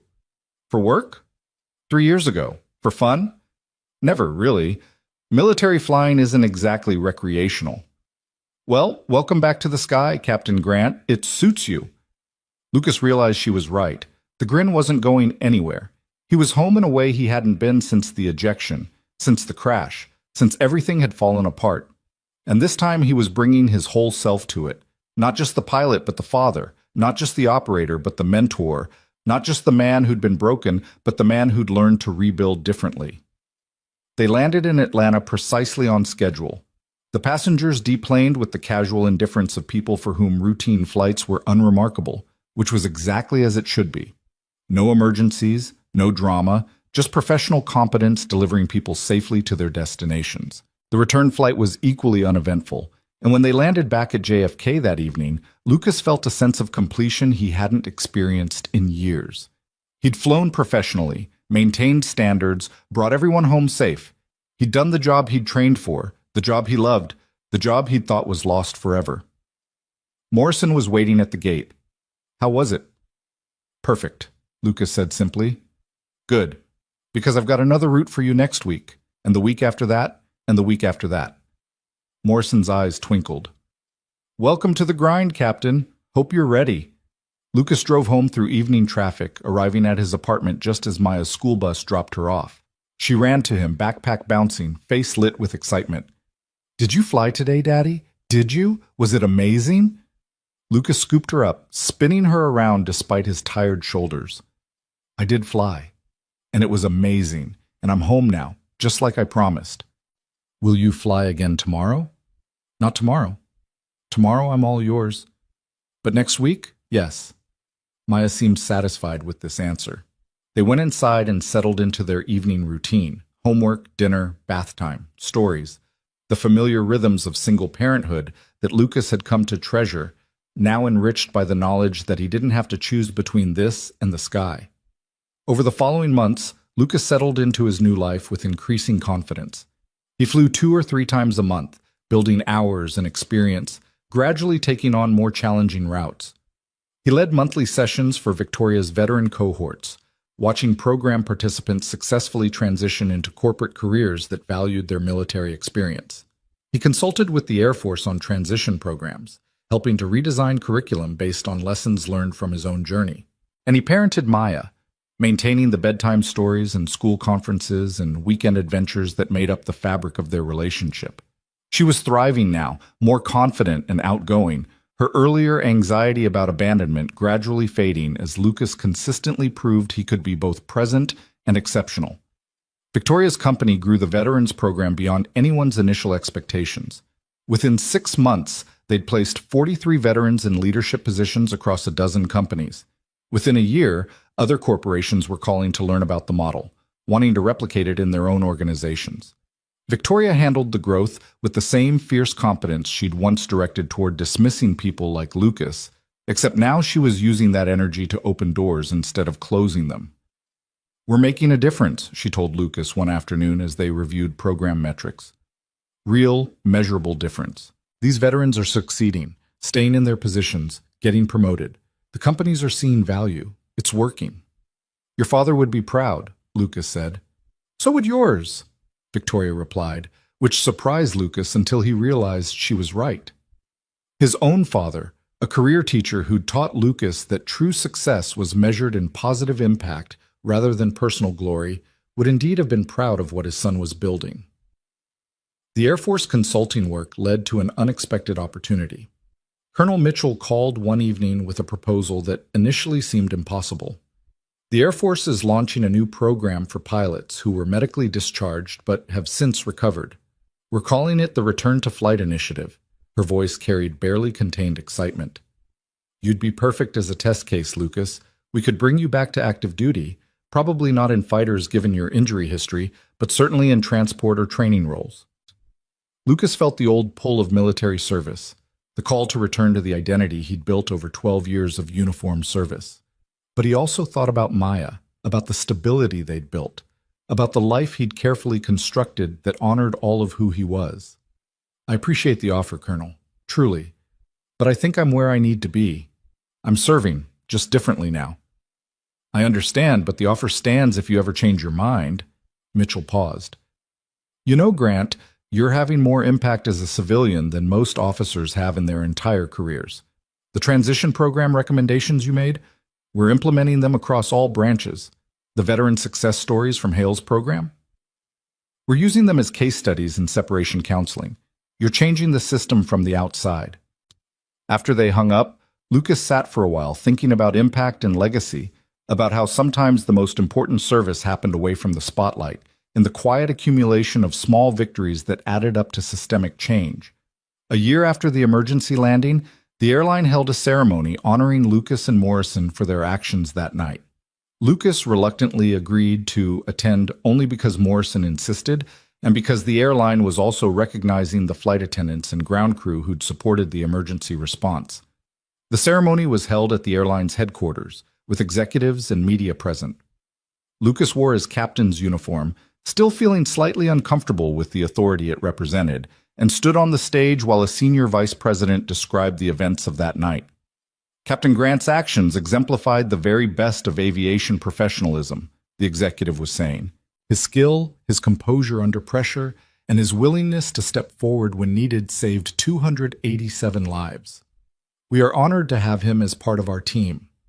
They presented Lucas with a framed commendation and a crystal award that he immediately knew would end up in Maya's room because she'd think it was prettier than anything he'd want on display. But what mattered wasn't the award. It was seeing the faces of the people he'd saved. The airline had invited several passengers from that flight to attend, and during the reception afterward they approached Lucas one by one to thank him.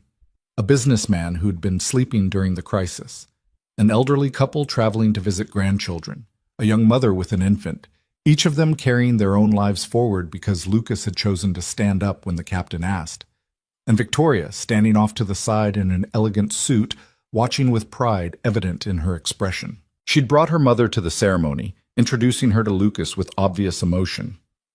"Mom, this is Lucas Grant, the pilot I told you about, the one who saved Dad in Syria."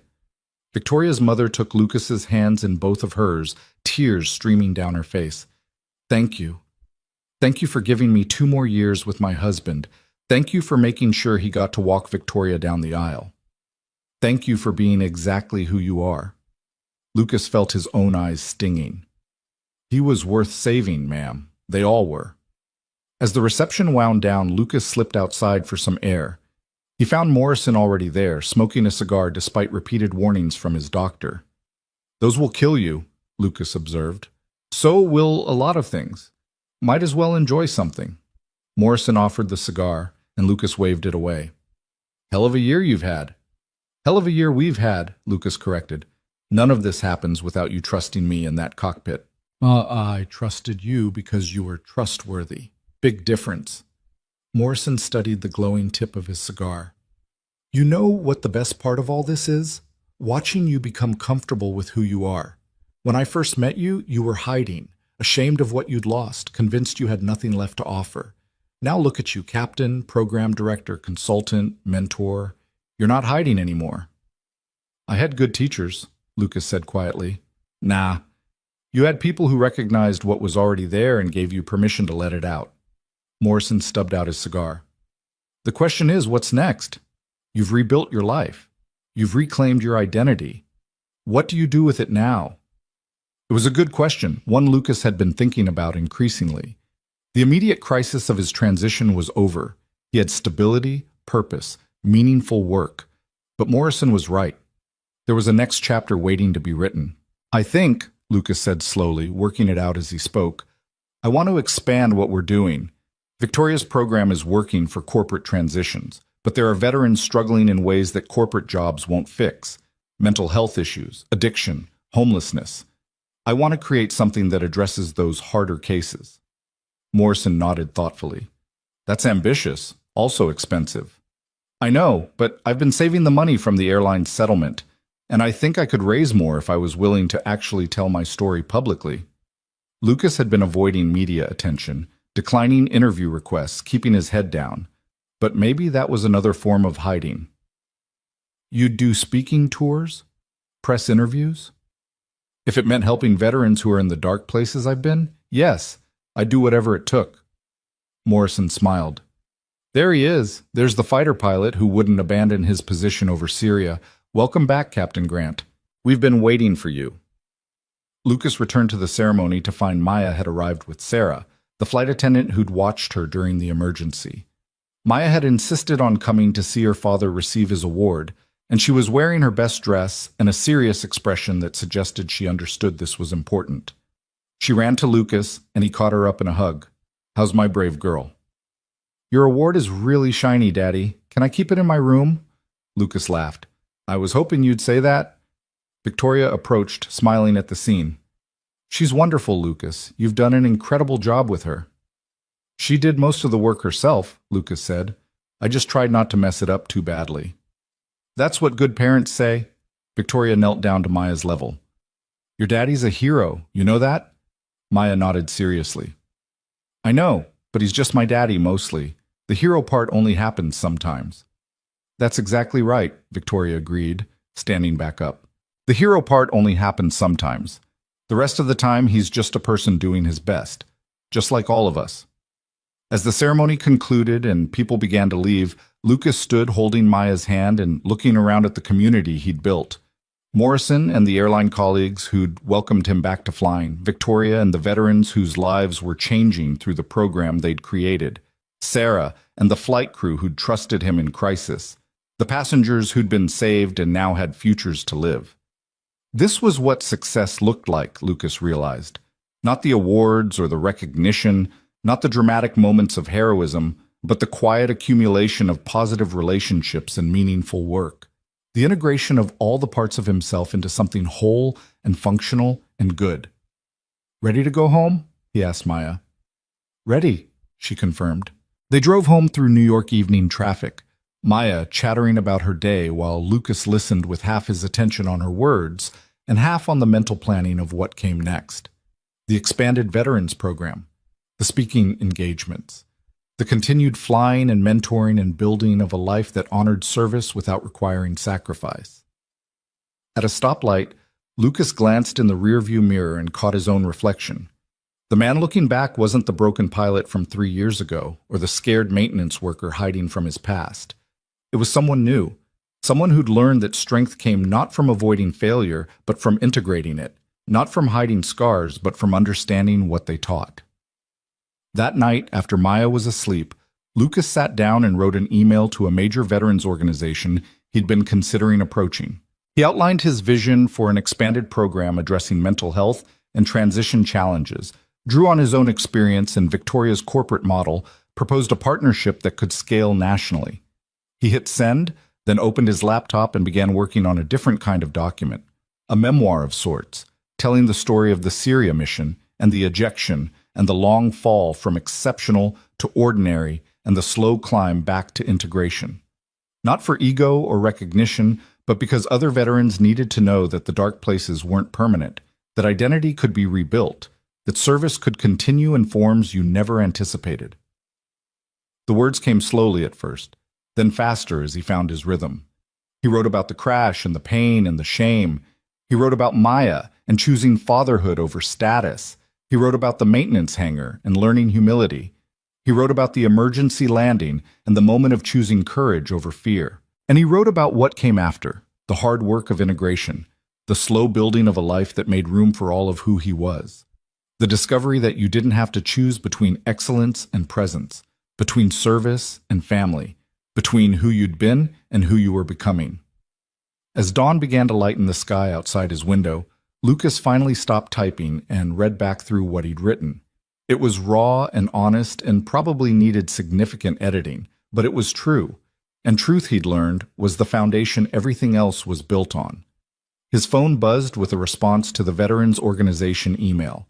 They were interested, wanted to meet, asked if he could present his proposal to their board next month. Lucas smiled and typed back a confirmation, then closed his laptop and went to check on Maya. She was sleeping peacefully, Mr. Whiskers clutched in one hand, her face relaxed in the complete trust that only children could achieve. Lucas adjusted her blankets and stood watching her for a moment, overwhelmed by gratitude for this small person who'd given him a reason to keep fighting when everything else had fallen apart.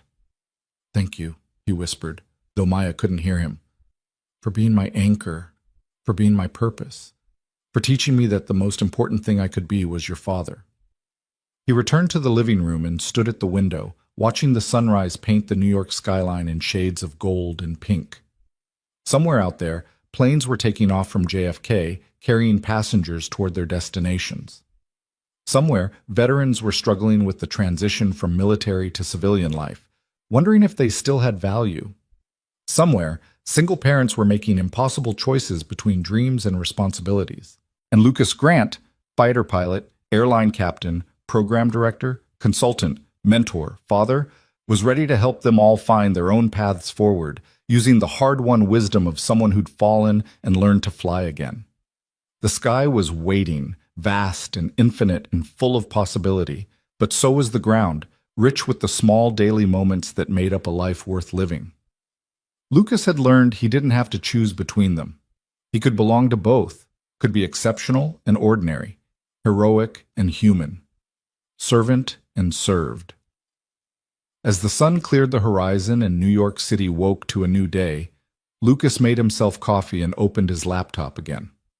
There was work to do, programs to build, veterans to help, flights to fly, stories to tell. There was Maya to raise and a future to construct piece by careful piece. But for now, in this quiet morning moment before the day's demands began, Lucas Grant simply stood in his small apartment and let himself feel something he'd been missing for 3 years. Wholeness. Not perfection. He'd never be perfect, and that was fine. Not the absence of scars. The scars were part of who he was now, markers of survival and growth. But wholeness. Integration. The sense that all the pieces of himself finally fit together into something coherent and good and worth being. The journey wasn't over. There would be challenges ahead, setbacks and struggles and moments of doubt. But Lucas knew now that he could handle them. He'd faced the worst and survived. He'd been broken and rebuilt himself differently. He'd fallen from the sky and learned to rise again. And most importantly, he'd learned that true altitude wasn't measured in feet above sea level, but in the distance you'd traveled from who you'd been to who you'd become, in the lives you'd touched along the way, in the integrity with which you integrated all the parts of yourself into something whole. As Maya stirred in the next room, calling out sleepily for her father, Lucas set down his coffee and went to her. This was where he belonged, in the small moments and the large ones, in the cockpit and in the bedroom, in the sky and on the ground, exceptional when needed but present always, hero sometimes but father first and forever.